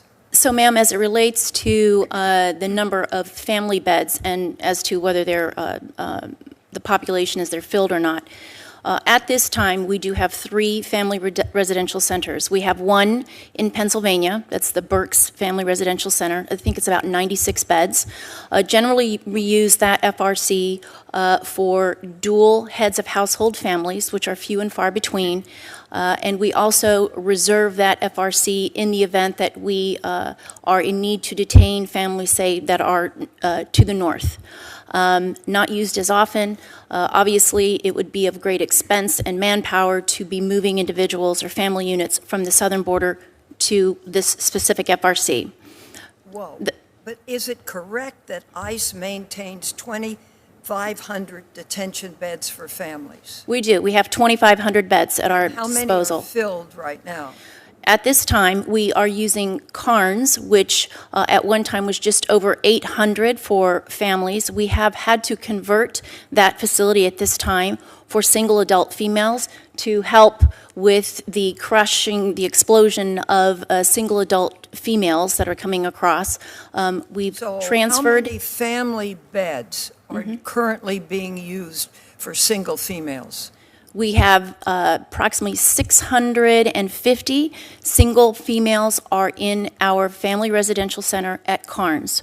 We've had to go to that emergency plan so that we can continue to help our colleagues with the backlog of the single adults at the border. Thank you for being upfront with me about it. Sure. So what is likely to happen to restore the number of family beds, if anything? So if I may, the last one where we are in fact holding family units is at Dilley. This is our. I don't know where that is. That's in the Rio Grande Valley, and so. Texas country. In Texas, yes, ma'am. And at this time, we have roughly, I want to say for today's count, approximately 1,900 in custody. Children? Families. So these are female single heads of household, along with their children, who are housed at this family residential center. Can you break that down into numbers of children versus single-family heads? I don't have that specific number as it relates. Maybe you can get that to me, because I'm Sure. really interested in I mean, by and large, you can say one mother may have 1, maybe 2 children. Sometimes we are booking in as many as 3. But we can certainly get that number for you. Now, if I understand this, ICE is requesting an extra $300 million to increase the number of available detention beds. That's in this budget that we're doing now. So for the entire, across the continuum for ICE detention beds, we are absolutely in dire need of additional beds, adult beds. You heard the chief saying that she's backed up. I mean, as of today, I think we're in the ranks of 8,000 single adults that are looking for placement into our beds. Different than the 2,500 detention beds. There are 2,500 family beds And then we are funded for just over 42,000 single adult beds. So we have greatly surpassed at this point our 42,000 single adult beds. Our average daily population, we're anywhere between 46 and 48,000 single adults in our single adult Is that beds. the big need, adult beds or family beds? Well, truly, if we could hold families beyond the 20 days so that we could ensure that they have their day in court and see their cases to fruition, we could absolutely use more beds, given the numbers of family units that are coming over. But again, just to confirm what the chief has shared, this explosion in single adults as well, we are in dire need. If I may share one interesting statistic, this time last year, the end of April last year, we booked into ICE custody 128,000 CBP apprehensions, okay?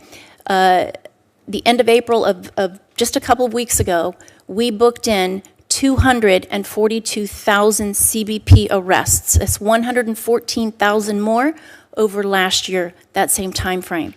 We are in a dire need for additional single adult beds.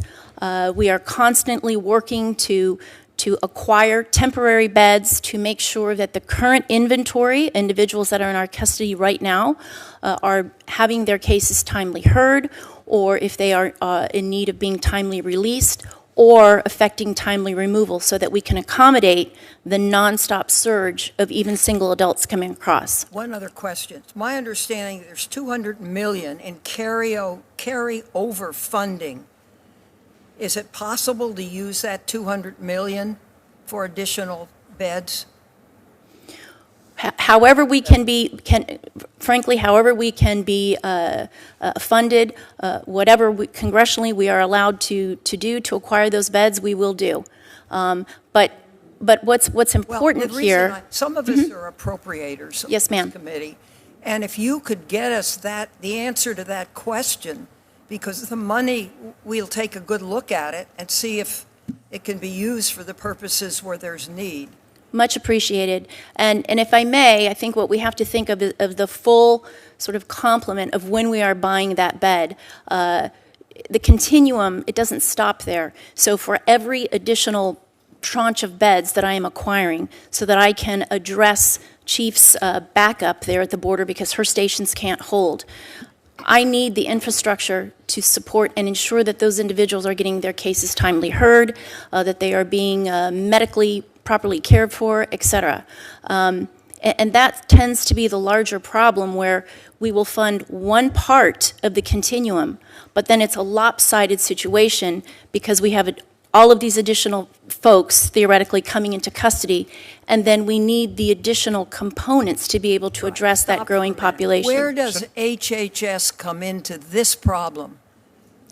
Because the jurisdiction is essentially HHS. Yes, ma'am. Changed it from ICE to HHS. Right. So We'll turn to Senator Tillis after you answer that question. Okay, sure. Thank you. So our piece, as it relates to HHS, is we provide transport of the unaccompanied children to HHS. So again, there's a bill that goes to that, the transporting fees. I'm way past, I'm very much in the red given the surge of the HHS, of the children that are coming across and they require the placement. So I fund and transport the children to HHS. Senator Tillis. Thank you, Mr. Chairman. Thank you all for being here and for the very difficult task. You're doing the very best you can right now. Chief Provost, did I get the number right? Did you say almost 400,000 crossings between, over what period of time? For the fiscal year through April, Southwest border apprehensions, 460,294. Okay. I expect we will surpass 500,000 this weekend. Okay, so we're reaching a point where the state of, maybe it's Wyoming, I think there are about 600,000 people. That's how many people we have going through the process since the fiscal year began in October of last year. I tell you, one thing that I don't think a lot of people are hearing in the testimony that we received today from you all is you have a crisis. No wonder you're having a problem recruiting border agents now. I mean, if we have a all-volunteer Army, and we do a pretty good job of hitting our recruiting targets because they know we're going to provide the resources, the training, and the capabilities that they need to take the fight. Why on earth, with what you hear up in Congress, would anybody line up to do this dangerous job when there's zero consistent support from this Congress to actually equip you all to do your job? I believe the situation that's going on and the inability for us to have the resources that we need to do it are certainly impacting our recruitment. And there is one statistic that I have confirmed that's indisputable. It came from the Department of Justice. We fact-checked it twice. 80%, Mr. Padilla used a slightly higher number, but 80% of the people who are coming across the border, now a population since October of last year, almost equal to our least populous state, ultimately get adjudicated that they don't have a legitimate asylum claim. You know what they do have? In this country, if you exposed your child, what some of these parents and adults are doing to that child, you'd be in a court of law for endangering a child. And yet we're allowing, you're collecting bodies every month of people who were lied to. Money was taken away from them. Children are being raped. And we don't recognize that as a flow or a faucet that we should shut off? I mean, honestly, I don't believe any of you here are asking for resources you don't need. So I'm not going to get into a technical discussion of the number of beds or what state of processing you're in. I mean, have any of you knowingly requested resources that you don't need? And do you believe that those resources are really sufficient given the current flow? Or are they just bailing out a sinking ship? So none of you have fudged the numbers, asking for more than you need and just throwing money around, right? So this is a critical situation where this baseline funding is absolutely essential to secure communities and actually provide a safer environment for people who cross the border illegally. Do you all agree with that? Yes, sir. So, Mr. Owen, when we divert customs agents from trying to just make sure that the legal commerce, the legal passings are, we're interdicting all the drugs, illicit materials that may be in there. When we divert them to other tasks, what happens? We get more drugs coming into the country through the legal channels? I believe so. I look at the situation we face. Do we smuggle more women and children into human slavery? I believe so. Yeah. Chief Provost, what is the general morale of the people that go? I've been out there, Senator Cornyn had some of us go out there. I've been on horseback, low draft boats, ATVs, spent better part of a week out there, and I saw some brave men and women doing the job. But do they feel like Congress has its back right now? You know, Senator, I said before, I'm so impressed with my men and women and what they do day in and day out, and what they have to deal with. And I will tell you, it is certainly negatively impacting morale. Well, God bless them. And honestly, it was said about how the influx in crossings over the last year, but I think, Mr. Owen, it may have been you, actually it may have been Ms. Asher that was talking about Flores in 2015. When people in other countries being educated by the cartels and the plaza managers said, hey, we can get you here and it's going to be a ticket into this country, that's when we started seeing the influx. And the president, the reason that there, I think, was a cessation at one point when President Trump came in is because he was serious about securing the border, using people, technology, and infrastructure to do it. But when it became apparent that we can't get a bipartisan agreement, that we have future flows that are unsustainable and people are dying, children, women are dying, making this illegal crossing, it's not the president's fault. It's people exploiting Flores, it's people exploiting our legal process for financial gain among the organized crime. And it's just disgusting to think that we can't recognize that it's in the best interest of the 80% of the people who are going to come here be adjudicated not having a legitimate asylum claim. Please don't do that to your children. Don't let that 3-year-old be found in a cornfield. Don't put our border security agents at risk. Recognize this is a problem. We can debate a lot of the other issues, but this is a national crisis. It's a national emergency, and we have to get Congress to act, or it's only going to get worse. Your story a year from now is going to make today's testimony look like good news. Thank you all for what you do, and I'll do anything I can to help you. Thank you, Mr. Chair. Senator Hirano.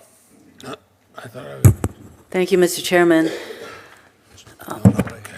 Before I begin my questions, I'd like to note an issue involving citizens of the freely associated states of Palau, Micronesia, and Marshall Islands, which are critical national security partners to the United States. It appears that based on new DHS guidelines, these citizens are being denied access to Real ID Act compliant driver's licenses and ID cards. And this is in spite of the fact that Congress unanimously passed a law last year to enable these citizens to obtain permanent IDs under the Real ID Act. And since your colleagues from ISIS, USCIS, and DHS's policy office are not here today, I just wanted to mention this to you all because there are thousands and thousands of COFA citizens who are being negatively impacted by this change to DHS's guidelines about how driver's licenses can be obtained. Ms. Asher, I'm looking at your testimony, page 3 of your testimony, in which you note that the ATD, the Alternative to Detention Programs, does not further ICE's statutory mission of removing those who are illegally present in the United States and have been ordered removed by an immigration judge. I'd like you to clarify for me who constitutes the illegally present population in our country. And I think, correct me if I'm wrong, the term illegally present includes visa overstayers, those without documentations, those who came across between ports of entry. Are those the largest categories of those that you deem illegally present in our country? So I'm not quite sure I follow the question, ma'am. Individuals who are here unlawfully, or if they are out of status, are considered in any illegal status as it relates to immigration law. I'm not quite sure I follow the question. My apologies. I'm getting to the priorities that you have to establish for deportations. Okay. So visa overstayers are not legally present in our country. So would that fit under your term illegally present persons? So I believe that some are. Yes, there's two categories of visa overstays. There's in-country overstays and out-of-country overstays. Everyone comes in for a duration of status. There's a time they're supposed to leave. Some don't leave on time, but leave later, and we know they have left the country. Those are out-of-country overstays. Some have never left. Those are in-country overstays. We have a lot of in-country overstayers. We know that. Yeah. So I've heard that even as much as 40% of the 11 million or so who are undocumented in our country are visa overstayers. So these would all be, I'm getting to the groups, so there are large groups of people who could be deemed illegally present and subject to deportation. And actually, I would say visa overstayers are among those, and those who are without documentation. That would include the visa overstayers, but there are about 11 million people in our country without documentation who would be subject to deportation. So, correct me if I'm wrong on that, Ms. Asher. I don't have the breakdown here today as it relates to what constitutes the number of the 11 million at this point. Well, no, I'm just so what I'm getting at, as I mentioned before, is that with so many people who would fit into your illegally present group, ICE has to have a prioritizing on deportation. So do you have a priority as to who would be deported? So what we do is we enforce the removal orders as we receive them in conjunction with working with the immigration courts. No, but who are the groups that are subject to deportation proceedings? So if individuals who are subject to deportation proceedings, so anyone here who has broken our immigration laws or who has perhaps overstayed their time here are subject so to that's a lot of proceedings. people. It And is when a you lot have of people. when you have a category with 11 million people that could be deported, you have to have some priorities. So I'm asking, what are your priorities for deportation? And if you'd like to get back to me with that, you can. because you have to have priorities. Well, we You can't be absolutely deporting do. 11 million people. Well, no, that simply the problem is far larger than resources collectively, the courts, my deportation Yes, officers. and However, I'm running out of time, and this is why you have to have priorities. And I just would like to know what those priorities are, and if those priorities can be disclosed to our committee, that would be helpful. Could you go back and Mr. Chairman, I think I'm asking a pretty simple question because they can't possibly be deporting 11 million people. So they have to have certain priorities, and I would really like to know what those priorities are. so Let if me- I, I think Let the me move senator's- on. I think the senator's right. So if you could please Sure. supply us with with ICE's priorities and the U.S. government's priorities in terms of So deportation. certainly- My understanding is it's people who commit criminal offenses. Right. I mean, I was Serious just- felonies and the like would be the first to go.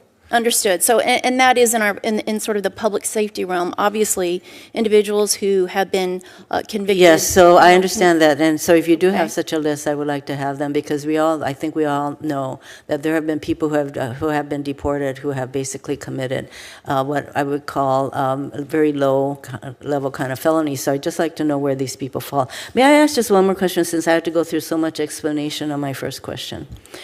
Acting Homeland Security Secretary Kevin McAleenan has previously acknowledged that it is absolutely essential to address root causes of migration in Northern Triangle countries.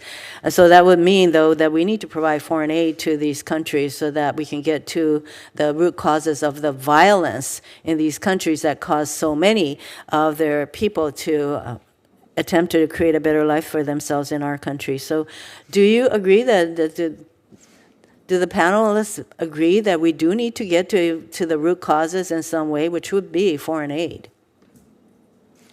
Chief Provost? Senator, if I may, there are numerous push and pull Yes, factors. I understand. And that is a push factor, but I will tell you that the majority of the individuals that we are apprehending that we do interviews with are economic migrants, that because they are in a state of economic distress versus the violence being the main factor. Yeah, I would say that, so that goes to whether or not their asylum claim would be upheld.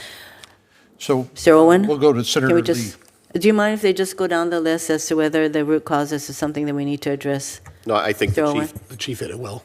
Just very briefly, the chairman would like to go to another question or so. Yes or no, do we need to address the root No, causes? I think we need to address the root causes, yes. Ms. Asher, root causes is certainly one of the main, yes. thank you.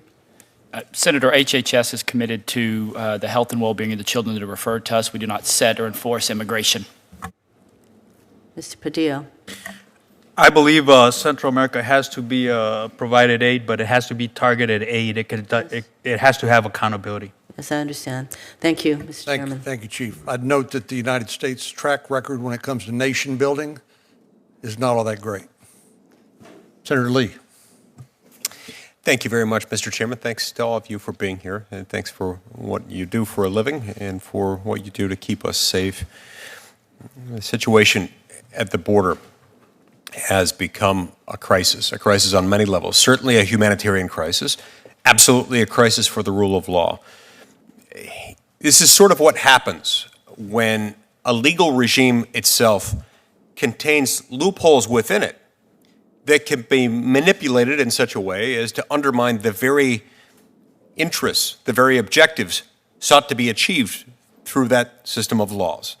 And that's what has happened here. We've had a systemic breakdown at the border with many of its root causes within our legal system itself. And it's causing serious problems that that result in gut-wrenching consequences. Just from a human standpoint, it's tragic. One of the most gut-wrenching of these consequences involves the trafficking and smuggling of minors. Just a few weeks ago, we heard testimony from a hero, a gentleman named Tim Ballard, runs a group called Operation Underground Railroad, and he told us about some of the horrible conditions to which people are subjected, children are subjected as they're trafficked across the border. And he explained to us, our own laws are perpetuating this sort of thing. They're fueling the wide-scale profiteering, the wide-scale profiting by drug cartels in human trafficking, in the human trafficking of children. Now, in some cases, traffickers send unaccompanied minor aliens across the border with the full expectation, the full understanding, in fact, the objective that the child will be apprehended. The traffickers know that under Flores, the child must be released quickly, in many cases, to a sponsor claiming to be a relative. And so as a result, the traffickers' accomplices on the American side of the border can come to the shelters, our shelters operated by the Office of Refugee Resettlement, and attempt to claim the child. And so I'd like to start with you, Mr. Hayes. Is ORR, the Office of Refugee Resettlement, is it thoroughly vetting all sponsors? Absolutely, sir, without a doubt. Now, with the sheer volume we are dealing with, and as I understand it, in the 6 months ending, I believe, in March of this year, you processed 32,284 children in just 6 months. Yes, is that about right? That sounds about right, yes, sir. And when you're processing that many children, over 32,000 in that 6-month period, and holding them only for a short period of time, is it even possible to do the vetting necessary in order to protect children from traffickers? Yes, sir, it is. So you can know with confidence in every one of those circumstances that the person showing up is who that person claims to be, and that that person is not involved in the illicit trafficking of children? Yes, sir. I have the utmost confidence in our staff and our grantees as they work through the sponsorship process to identify sponsors, work through the sponsorship reunification package, robust background checks, public records checks, sex offender registry background checks, and for anyone currently other than the moms and the dads, also we do FBI background checks. So I have full confidence in my team and our grantees and the work that they do, because every single employee and grantee of the Office of Refugee Resettlement wants to see the children released first, as safely as possible, Sure. number two, as quickly as possible. No, sure, and I don't doubt for an instant that that is your objective and that of those you work with. I would suggest here that it may not be entirely possible to protect everyone from the risk that they could be manipulating those standards. Now, to be clear, I want to make perfectly clear that I don't blame Border Patrol or ORR for the problems that we face or the risks that we confront. I think you're facing a perfect storm of sorts in terms of the humanitarian crisis we're dealing with. I primarily blame us, Congress, that is. We know that our immigration laws are ripe for abuse. We know, in fact, that they are being abused. We know that there are children in the thousands in the last year alone who have, in fact, been trafficked through the system, abusing this very same set of laws. And at a minimum, we know that changes to Flores are necessary and changes to the TVPRA. Chief Provost, Border Patrol officers will start conducting credible fear interviews later this year. Is that right? We are working with our partners at USCIS on a pilot program. At this point, we are working through the training process on that. And the hope and the expectation there is that that change may well help to weed out what might be frivolous claims or manipulative claims that are not warranted? Yes, sir. But the standard they'll be using, as I understand it, is the same one used by USCIS asylum officers. Is that right? The training is from USCIS, and it has to meet their standards. We are working hand in hand as we attempt to move forward on a pilot program. Right. Do we, in your opinion, need changes to the credible fear standard in order to reduce the discrepancy between findings of credible fear and actual grants of asylum? That is certainly one of the things that we need to do. We need to bring the credible fear standards up to the same standards as asylum. And, Mr. Chairman, if I can ask just one more question, what would those changes look like? anybody can claim credible fear when they come in to the country, and that's just basically, do they have a fear of returning to their country? But the asylum laws are more stringent when it comes to what meets asylum, for instance. They may have a fear to go back to their country because of economic reasons and the situation they're in. That would be one example that is not going to meet asylum regulations. Thank you. I see my time's expired. Thank you, Senator Mr. Chairman. Leahy. Thank you, Mr. Chairman. Chief Provost, good to see you again. And I'm, like some others on this committee, I wear two hats on appropriations as Vice Chairman of Appropriations and as member of this committee. And we have to figure out just how the money is going to be used and what it's going to be used for, which requires transparency from you, all of you, with the American people. Now, on June 23rd, 2018, 3 days after President Trump was pressured to officially rescind what I feel was an inhumane family separation policy, DHS released a fact sheet to the public stating it had a process established in place to ensure that parents are reunited with their children.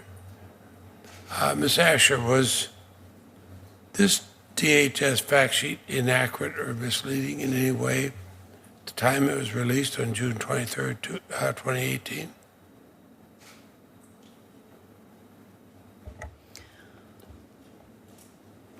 Thank you. Excuse me. Do you want me to repeat the question? No, I'm making sure that I'm referring to the correct document here.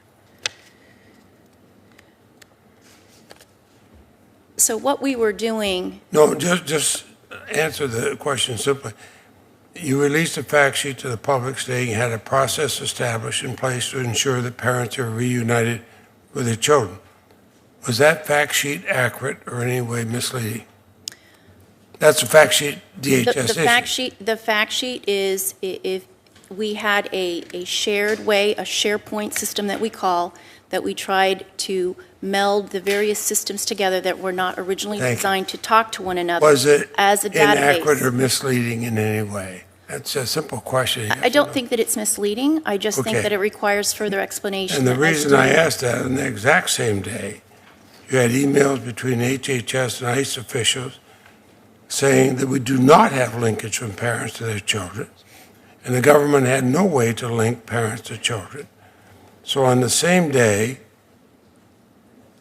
you have a fact sheet that says it was not misleading, but appears from the emails to be misleading. So I think in a very systematic explanation of true databases talking to one another, there was no automatic link because HHS is not a law enforcement agency. DHS is. The siloed systems obviously were not designed to talk to one another originally. However, through this process, we did create, through various spreadsheets and crossover of information, a SharePoint, which is a database-like system that we used as a group in our successful effort in reuniting the parents with the children. Okay, I'll put it into the record because you are on that email chain, and so I will submit and put in the record it because, frankly, I understand the,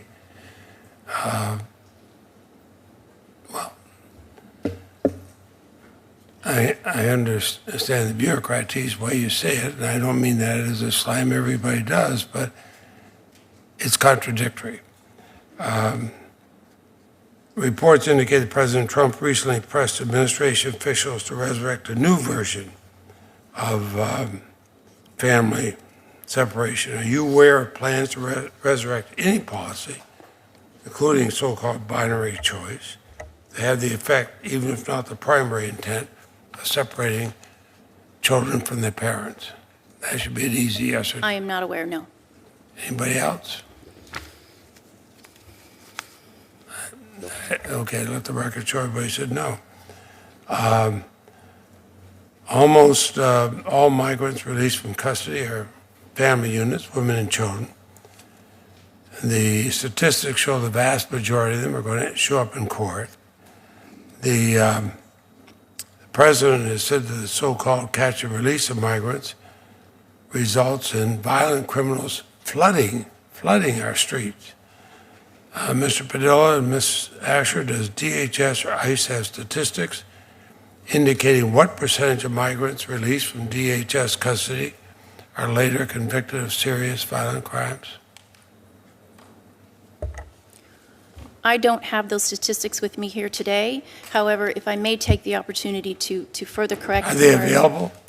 We can certainly get those. Will you submit that for the record? We will submit that, Can yes. you do it within a week? We can do it within the week. Please do. Thank you. Go ahead. What I wanted to clarify for you, Senator, is as it relates, I think there's a misperception regarding those family units who are showing up for court. We did a recent joint pilot with DOJ calling an expedited family unit docket that we started it in September, and through April, individuals who were last in have been first up in 10 cities to appear before immigration judges to have their asylum cases heard. In fact, we've had an 87% no-show rate for those families to appear before the immigration judges. So I think there's a disconnect in understanding that, in fact, the family units are not appearing in great numbers before the immigration judges for their asylum cases to be heard, which then leaves a further burden for my resources to go back and frankly find these individuals, because now they are final orders of removal. So that particular population, as we continue to release into the interior hundreds, if not thousands, of family units into the interior every week, is of grave concern as it relates to these individuals not appearing before immigration judges and now being fugitives. Yeah, and if they are involved in violent or serious crimes, that's going to show up in our statistics, will it not? We'll get you those numbers that are separate and apart from actually answering the question regarding family units that are appearing before the court. But I asked about what the president said when he catch and release, as he calls it. They flood our streets with violent criminals, and certainly in my state, which is a very safe state, we're wondering about that. We've had Border Patrol come down into communities and set up roadblocks and all quite a distance from the border. They don't catch anybody, but I'm worried if you're short-handed and all, how that goes on, why they have enough people to do it. I'm just curious. I was impressed, as I told the chief provost, with the people I met when I spent a couple days down the border. My time is up, so I will. Thank you, Senator. On behalf of the chair, thank you. And I'm not going to, though I'm holding the gavel, ask a few questions myself. Chief Provost, let me just direct my questions to you to start with. The enterprise on the southern border, somebody's profiting from what's going on the southern border, right? I mean, who is it? Who's profiting from what's going on down south? Smugglers are profiting. They don't care what they bring across the border as long as they get money. And who else? Who controls the southern border on the Mexico side? There are various cartels that control the plazas. And does anybody cross that border illegally without the permission of the cartels? That is generally not the case. Do the cartels profit on those who cross the border with their help and permission? I would say yes, sir. So the cartels are profiting from the use of children, for instance, who are being used as human shields to get across the border. Is that accurate? They are profiting from the children, the family units, yes. All of it. So we basically have a situation where on the southern side, we have drug cartels that are in charge of the border, controlling the border, profiting from every footfall that goes across that border, and creating this crisis, the present humanitarian crisis in this country. Is that fair to say? Well, they are certainly utilizing the humanitarian crisis to divert our resources so that they can also smuggle other contraband across. Increasing their profit margins. Yes, sir. So let me just ask you, speaking of other contraband, sometimes we hear the argument that states like mine, the state of Missouri, in the middle of the country, doesn't really have any stake in the game when it comes to what's going on along the border. But in fact, large quantities of drugs are smuggled across the border. Isn't that right? Am I right in thinking that?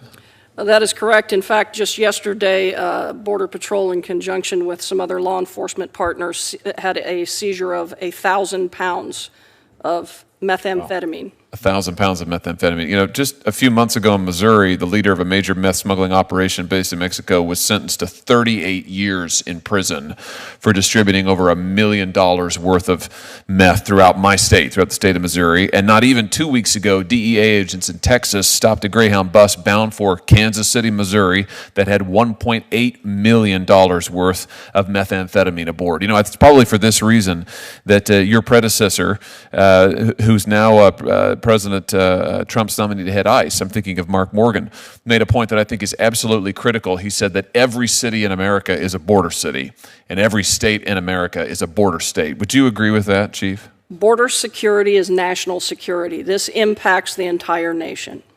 Let me ask you about, actually, Ms. Asher, let me ask you about asylum processing in Mexico. I want to talk to you about the administration's migration protection protocols.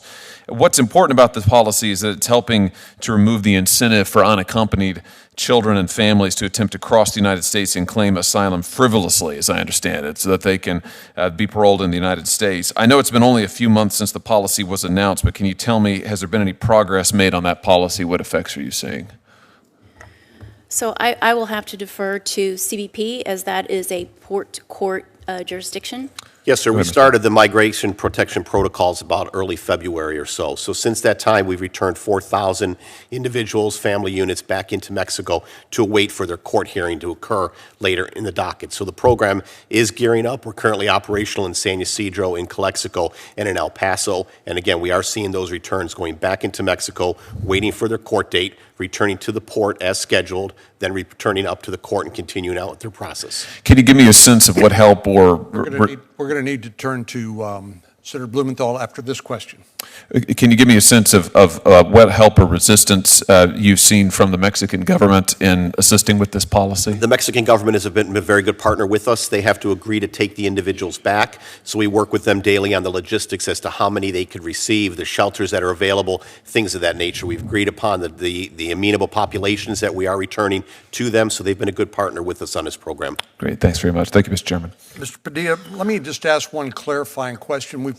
I think we've assumed everybody understands why detention capacity is important. We've just assumed that people understand that, and I'm not sure that's the case.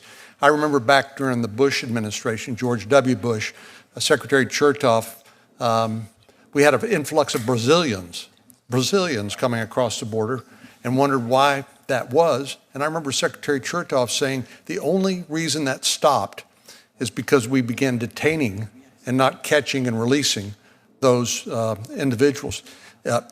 Can you just sort of simply tell us again, why is detention capacity important in terms of controlling the pull factor that is attracting people here and deterring this illegal migration?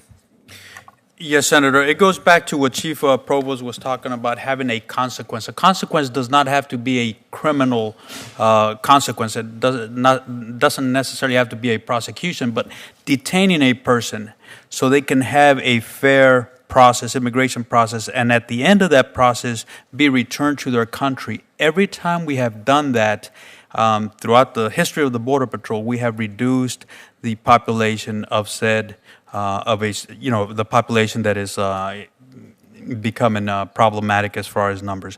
Very specifically to the family units that we're talking about today, in 2014, 2015, the previous administration was holding family units until they went through their immigration process and returning them at the end of the process, and we saw a decline of this population that we're now facing. Thank you for that explanation. Senator Blumenthal.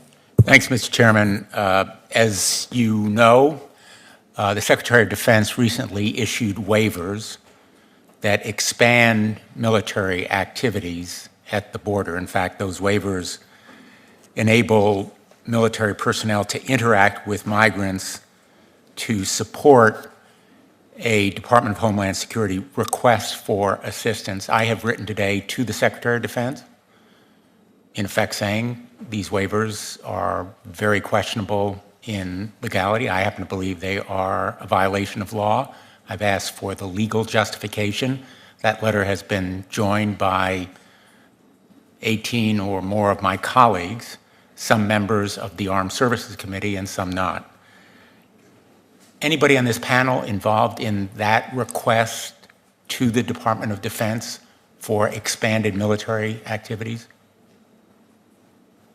Chief?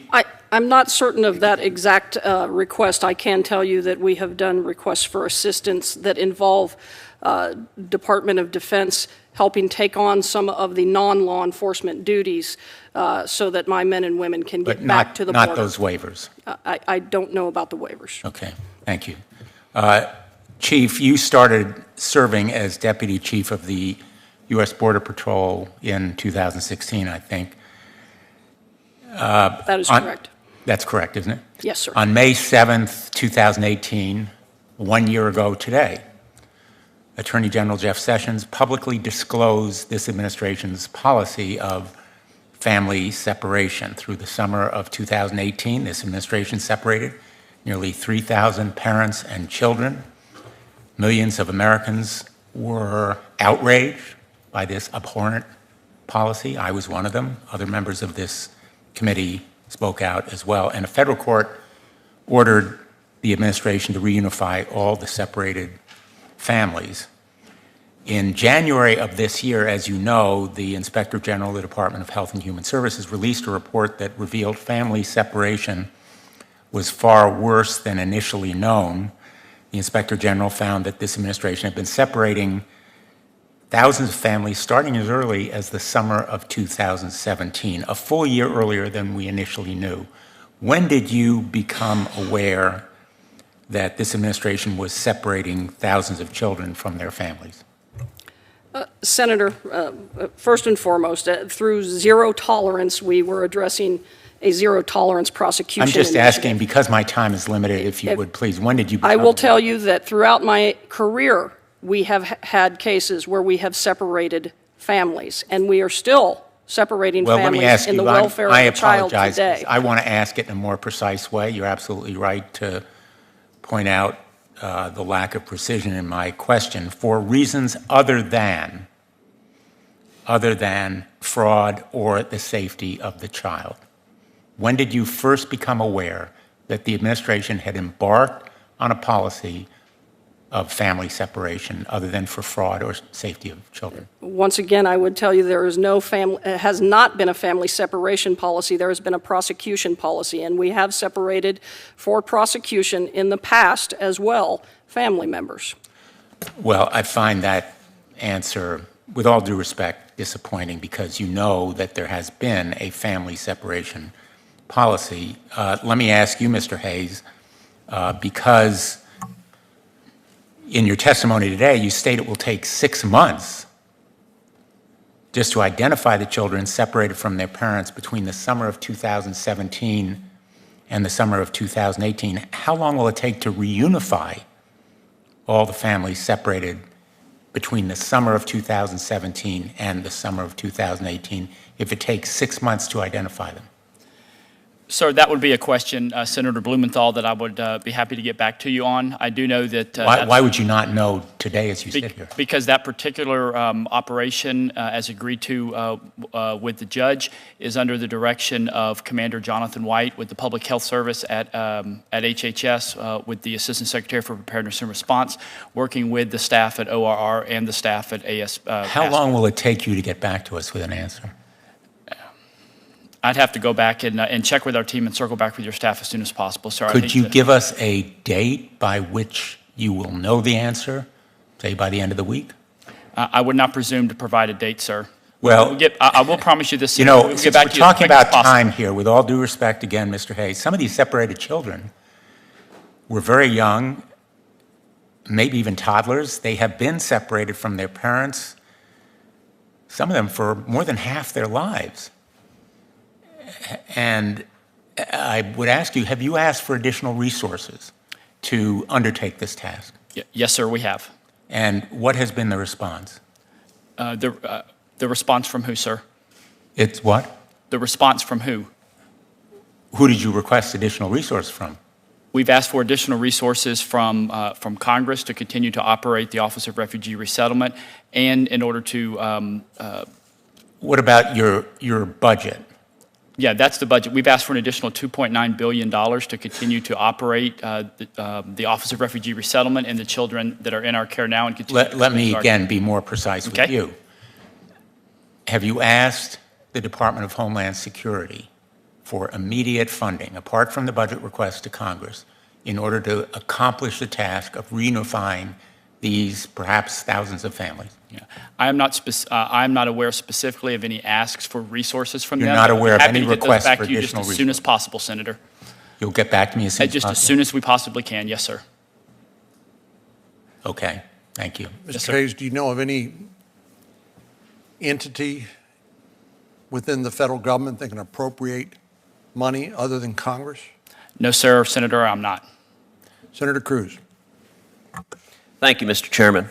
Thank you to each of you for being here. It's good to see you again. Let me say a special thanks to the men and women of Border Patrol, the men and women of ICE for doing an exceptionally difficult and exceptionally important job at a time that is particularly challenging.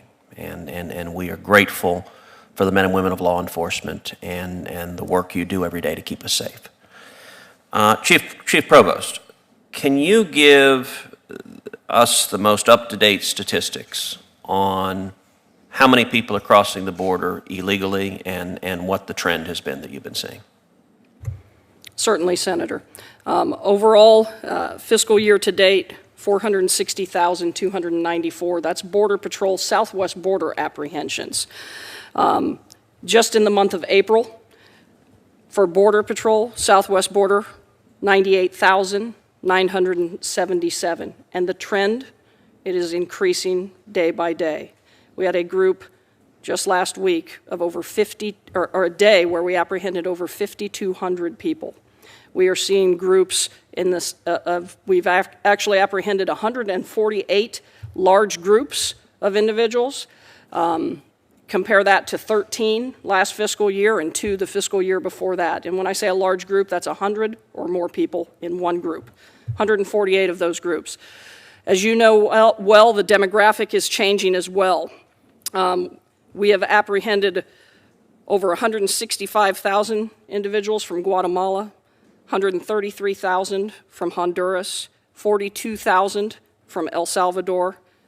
Currently, 80% of our apprehensions are other than Mexican nationals, which is a huge demographic shift from where we were just a few years ago.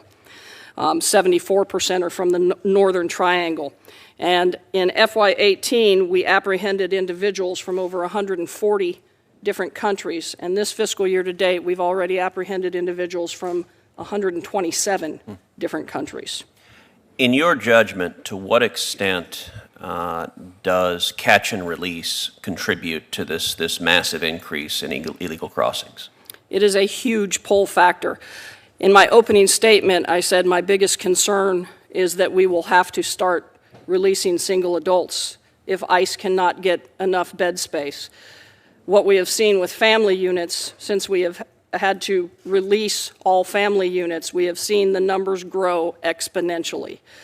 I am highly concerned about what's happening with single adults. Those numbers are increasing dramatically. Well, over 167,000 single adults. Everybody's focused on the humanitarian crisis. We have a crisis here as well. Those individuals we have to maintain the ability to detain those individuals through their immigration hearings. And we need a way to safely and securely detain families together through the process as well. In March, Commissioner McAleenan testified before this committee that Border Patrol had identified over 1,700 cases where children crossed the border with adults claiming to be a family unit, only for the Border Patrol to discover that the child and the adult were not related.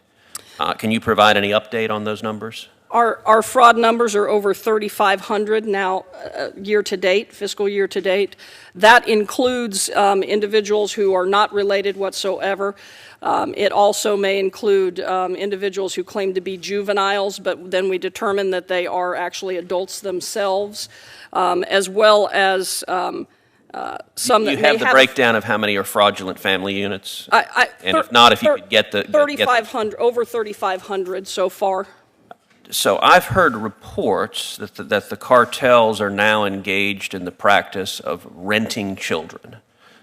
To what extent has Border Patrol seen that occurring, and is it increasing? We have seen cases happen. HSI is focused on this as well now and have task forces that are working with us. Just last week, actually an Office of Field Operations officer who was assisting Border Patrol agents identified a case just like that and worked hand in hand with HSI on that investigation where the child admitted to being basically sold by his mother. Any other witnesses care to elaborate on Yes, this Senator, if I horrific may. practice? My colleagues in HSI, to reiterate what the chief was talking about, as far as they are moving some of their resources to additional resources to the border, that being victims awareness specialists, special agents, and I think it was around April 15th up through May 3rd. In their conducting their interviews of families, they identified roughly 3 out of every 10 families to not be families. In other words, fraud being conducted.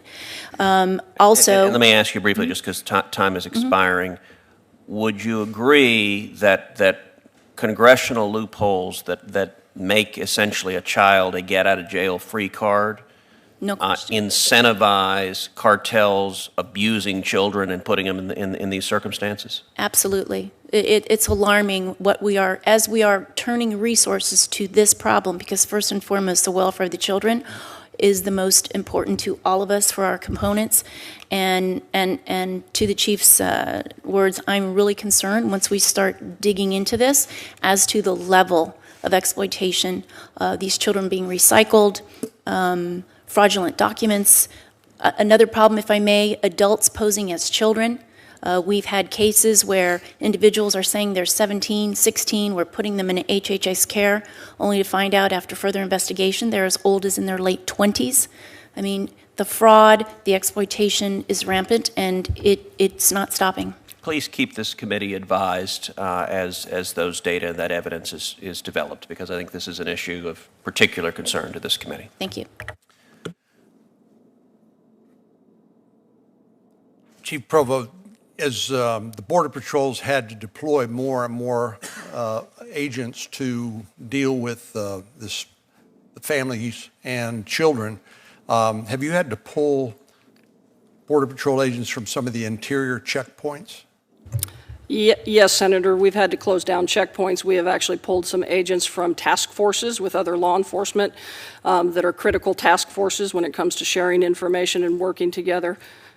Stop training. It has certainly had an impact on, a negative impact on our border security mission. Mr. Padilla, when you were chief of the Rio Grande Valley sector of the Border Patrol, I remember visiting the Falfurrias checkpoint in Brooks County. Senator Cruz, I know, has had the same experience I have. One of the starkest memories I have of that is that in the ranches around the Falfurrias checkpoint, where the coyotes leave the migrant to circumvent the checkpoint so that they don't get caught in their vehicle as they transport them into the interior, that the local officials find a number of dead bodies. And in fact, the Brooks County officials have asked us to somehow find a way to reimburse them for taking care of the remains and burying these bodies.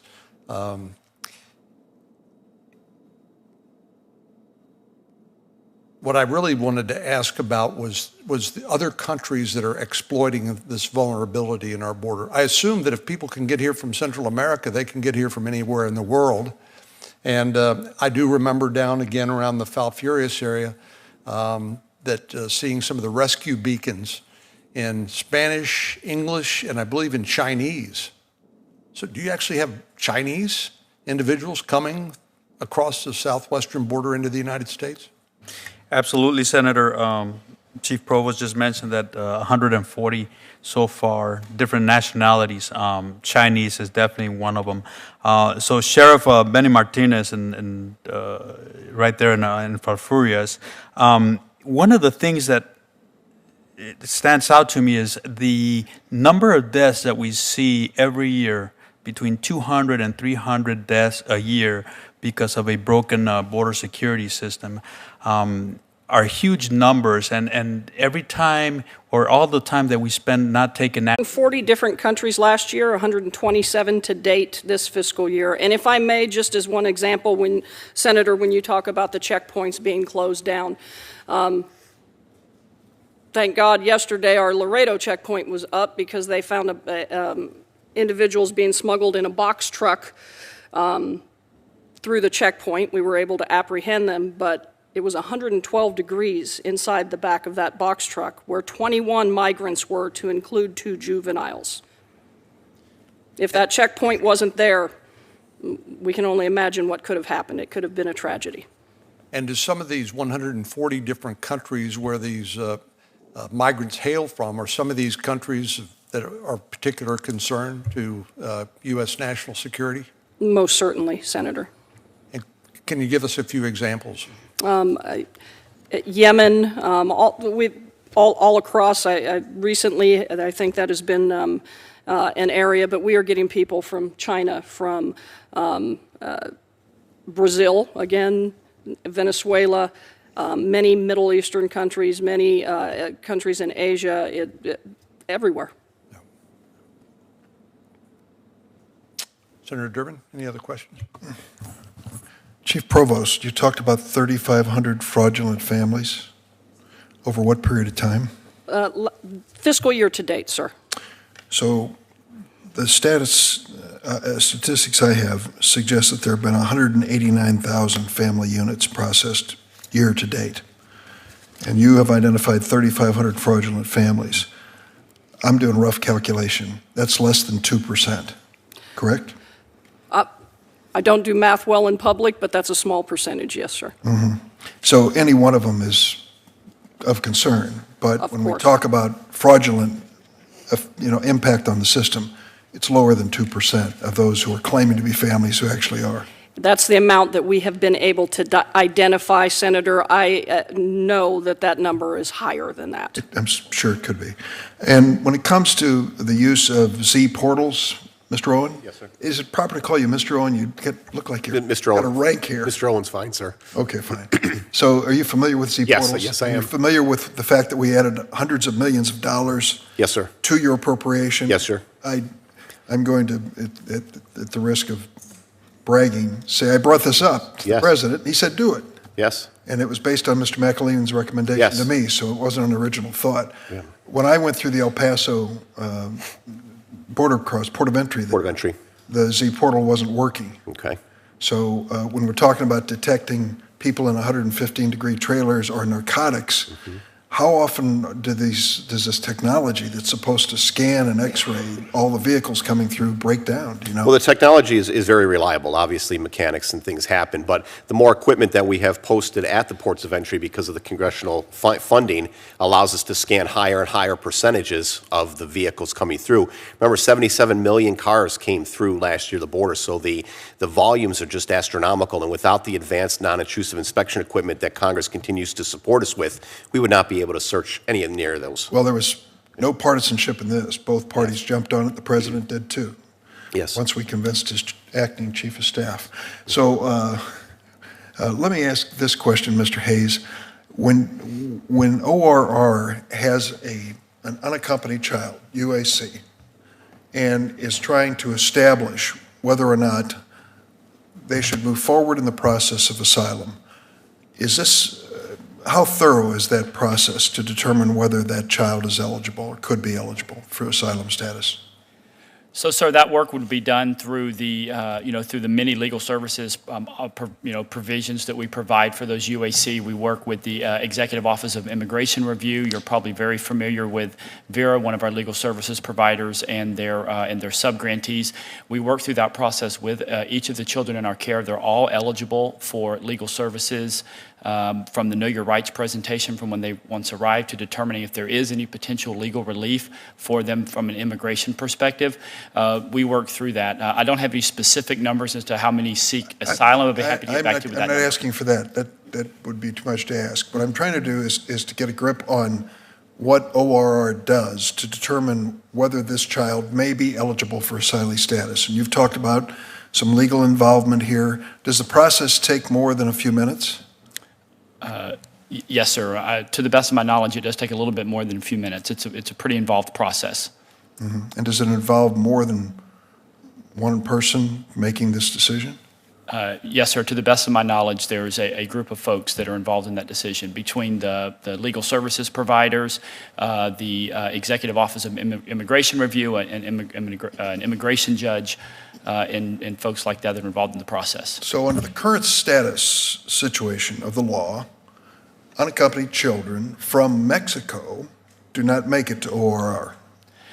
That's not entirely true. A very small number might, maybe less than 1 or 2%. If they're further in the interior of the United States, or if they do have a credible fear, Senator, if there is expectation they might have been trafficked, we do get a very small percentage of Mexican children in our care. Under the ordinary course, this is going to be a decision made by someone other than ORR when it comes to children from Mexico, correct? That is correct, sir. I would yield to my colleagues at DHS.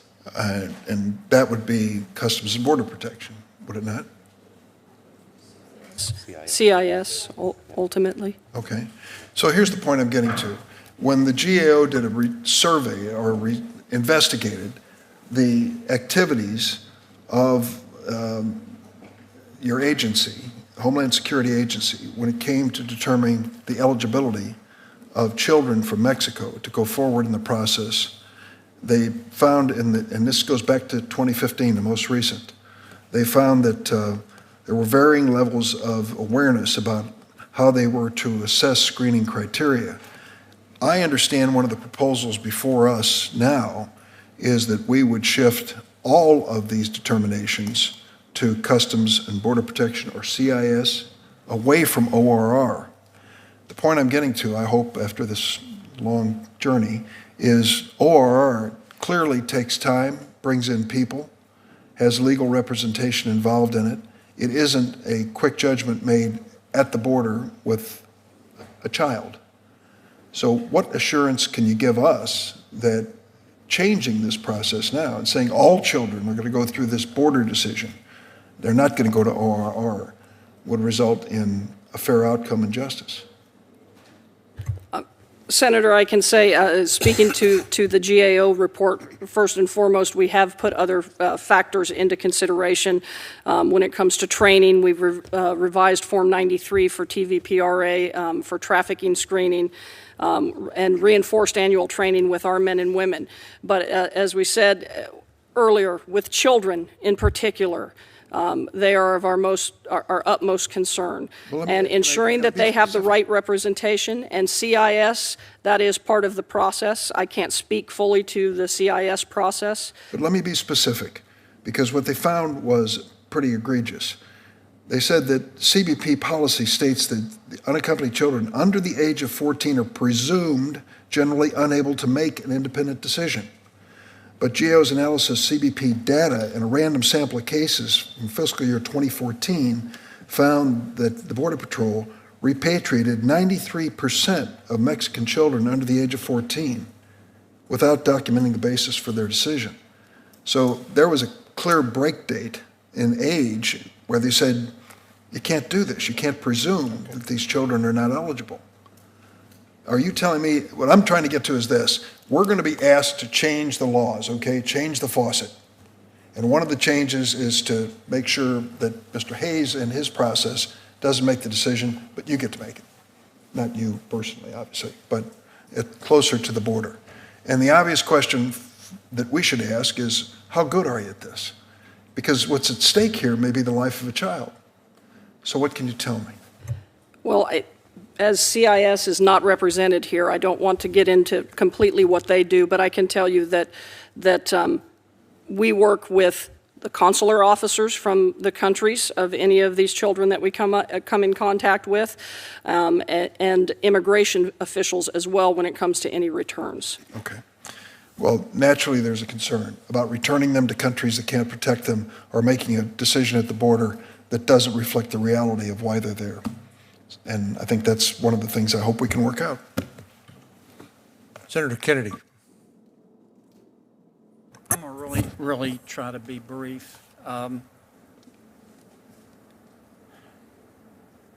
Tell me again, Ms. Asher, what percentage of our neighbors who are coming here illegally who claim asylum are ultimately found to be eligible under the asylum laws? Probably less than 20% in the end. Chief, I want to be sure I understand. The northern, we call it the southern border for us. I'll call it the northern border for Mexico. You're telling me the cartels are in control of the northern border, not the government of Mexico? Our intelligence says that the cartels control the plazas, so the communities just south of the border. Now, if the government of Mexico took back control of the northern border, would that help stem this tide? I believe it would certainly have an impact, a positive impact. Okay. Tell me again how you would change the asylum laws to solve this crisis. Just ensuring when the credible fear claims, which basically if somebody just states that they have a fear of returning, we need to have more information, I guess, to make sure that it meets asylum at the border, because the standard for credible fear is much lower than the standard ultimately for asylum. One of the things I've learned in life, and certainly in the 2.5 years since I've had the honor of serving in the Senate, is that you have to watch what people do, not what they say. What you do is what you believe, and everything else is just conversation. And I'm convinced that part of the problem, I don't want to paint with too broad a brush, but part of the problem we have here is, and let me preface this by saying this is America, you can believe what you want. But I think that some people now, some decision makers, some members of Congress have decided that illegal immigration is not illegal and should be illegal. And that illegal immigration is a moral good. I don't agree with that point of view. And that's why I think we have almost a fundamental disagreement. America admits more people into our country every year than any other country on the face of this earth. Do any of you know how many people we have welcomed into our country legally since Donald Trump became president? Anybody know? Sir, that would be the refugee resettlement side of ORR. I don't have those exact numbers, but we're happy to get back to your staff just as soon as possible. Senator Kennedy, are you asking about how many people have been naturalized? I'm asking how many people. I'm still trying to digest Mr. Hayes' answer. Let me put it another way.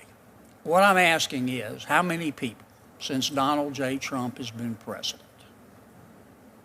how many of our world citizens, world's neighbors, have been welcomed into our country illegally? And let me give you the answer. I don't need to wait on you, Mr. Hayes. 2.5 million. More than any other country on the face of the earth.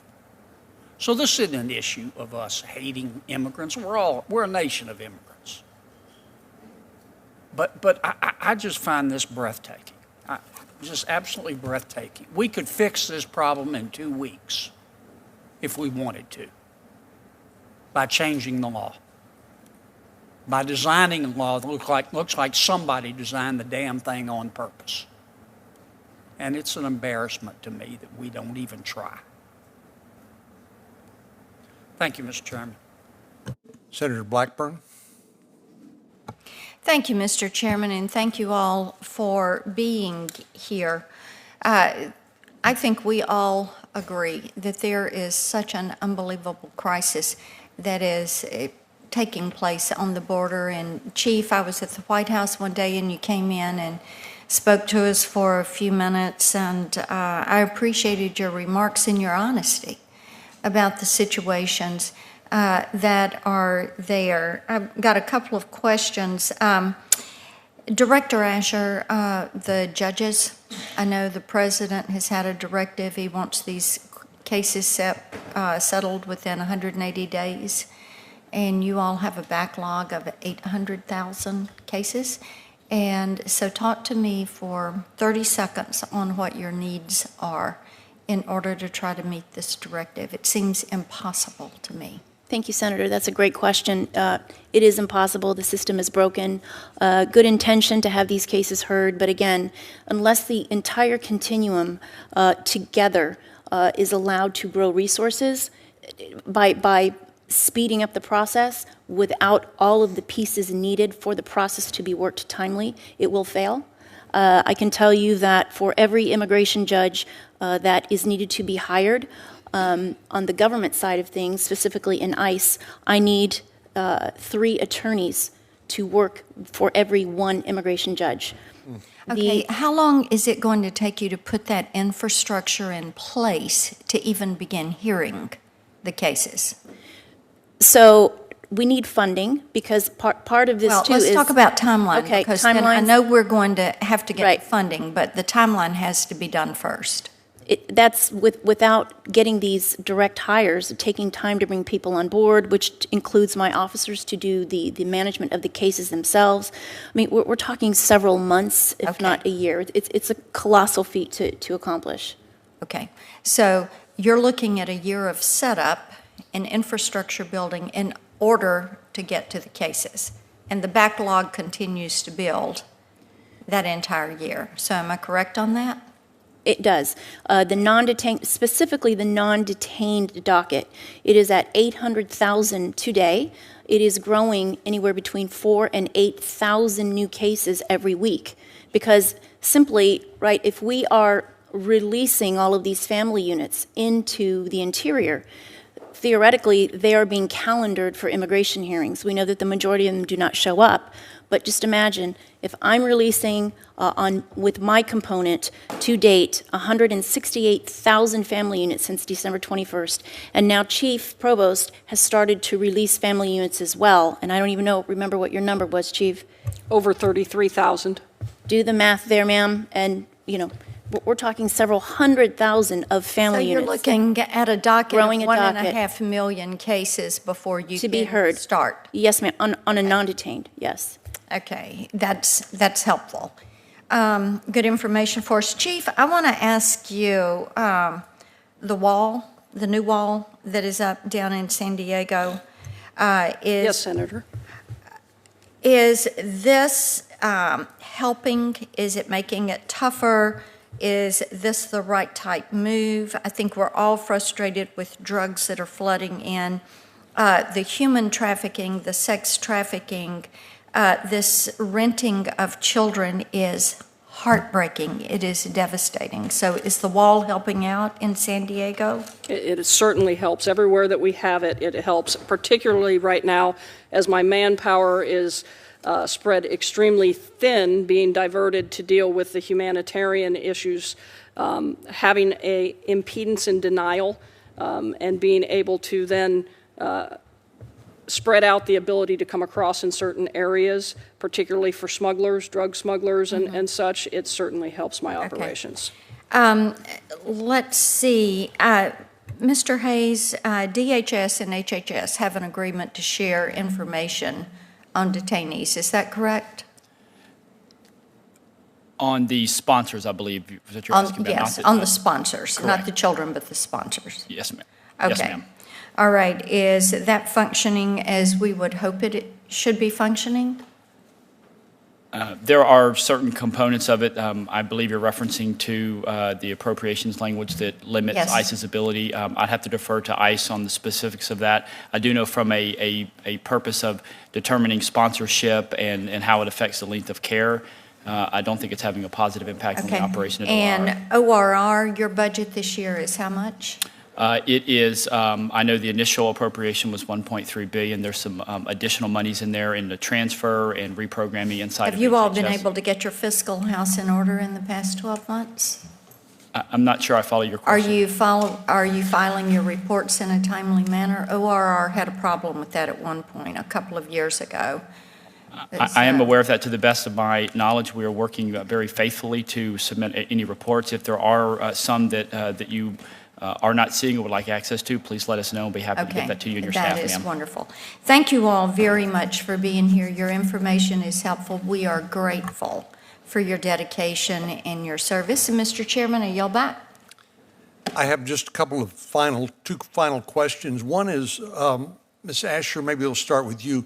What happens if one of the migrants who claims asylum, but then who's released into the interior of the United States, given a future court date, does not show up for their asylum hearing?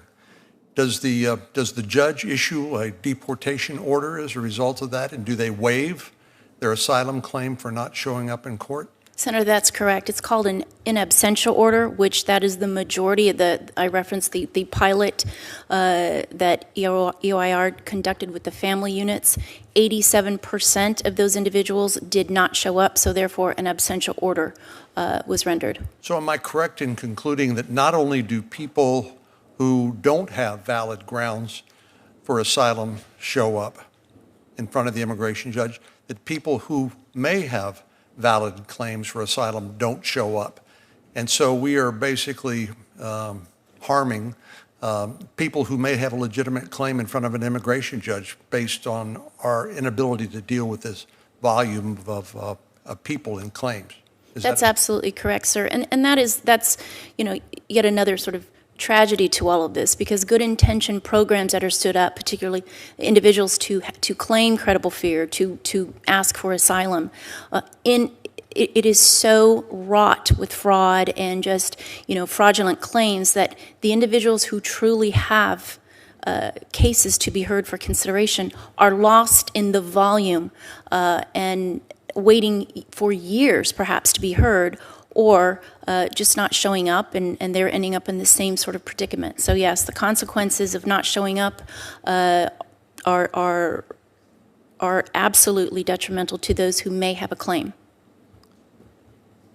Chief Provost, and maybe Ms. Asher, you talked about the volume of families coming across the border and the lack of detention facilities.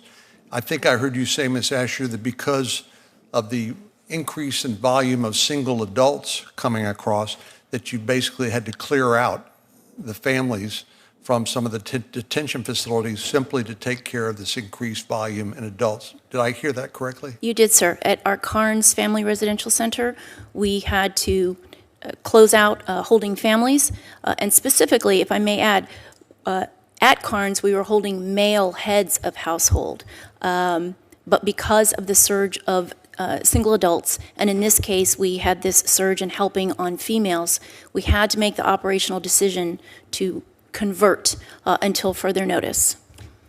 And Chief Provost, are these single adults, are they making asylum claims?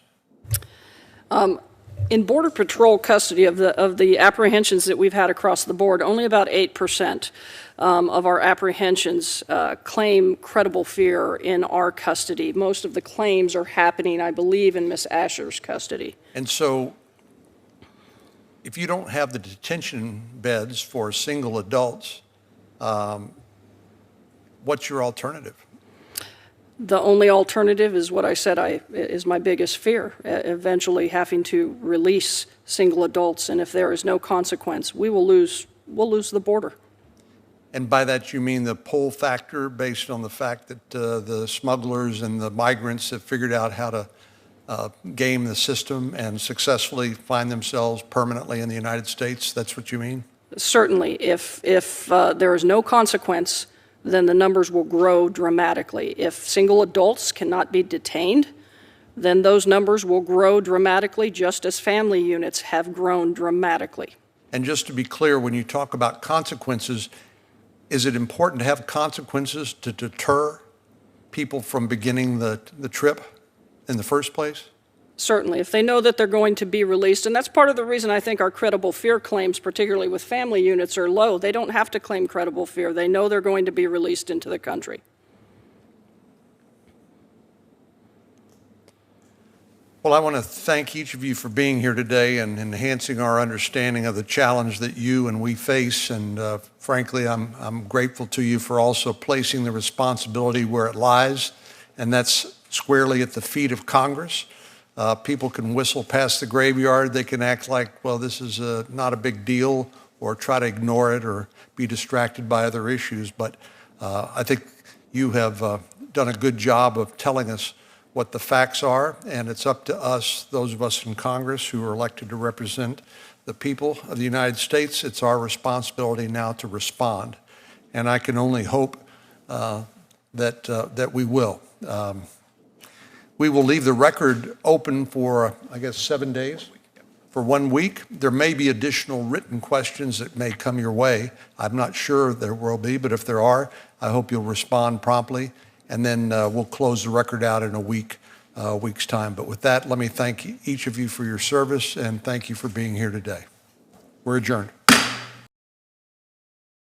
All right, folks. So right now we are getting ready because President Trump's rally is coming very, very soon. So make sure you guys stay tuned live here at Golden State Times. The rallies, the link for the rally is in the comments all the way at the bottom of the screen.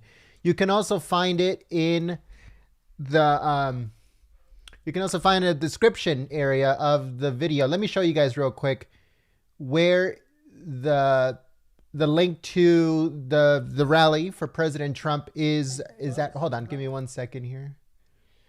Whoops, I went to the wrong one. Let me go back. All right, let me show you guys real quick what I'm talking about. So just give me a second here. Let's see. All right, so this is your screen, or I mean, this is the live stream right now. And the link for the rally is right here.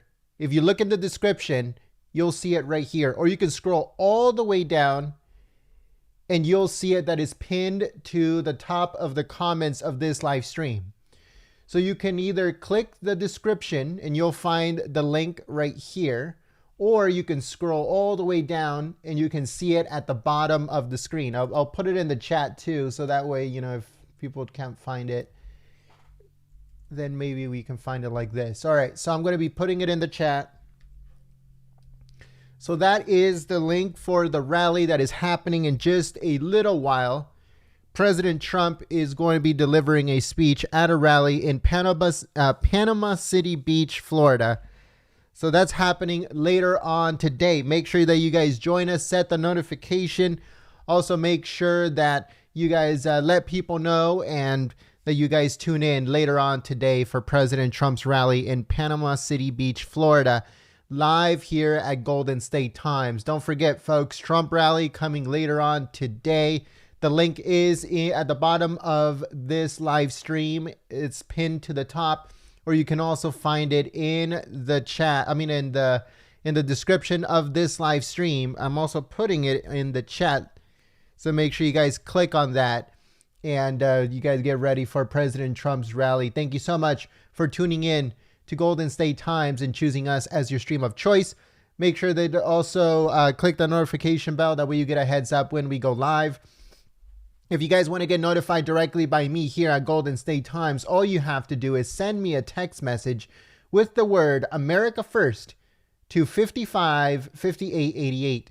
And then you'll get added to our notification list. That way you get notified when we go live for President Trump's rally and rallies in the future, events in the future, and stuff like that. So make sure you send me a text message with the word America First to the number 555888. Thank you so much, folks, and I hope to see you guys at President Trump's rally, at the live stream for President Trump's rally happening in just a little while. So make sure you guys join us. Thank you so much, and I'll see you soon. Peace.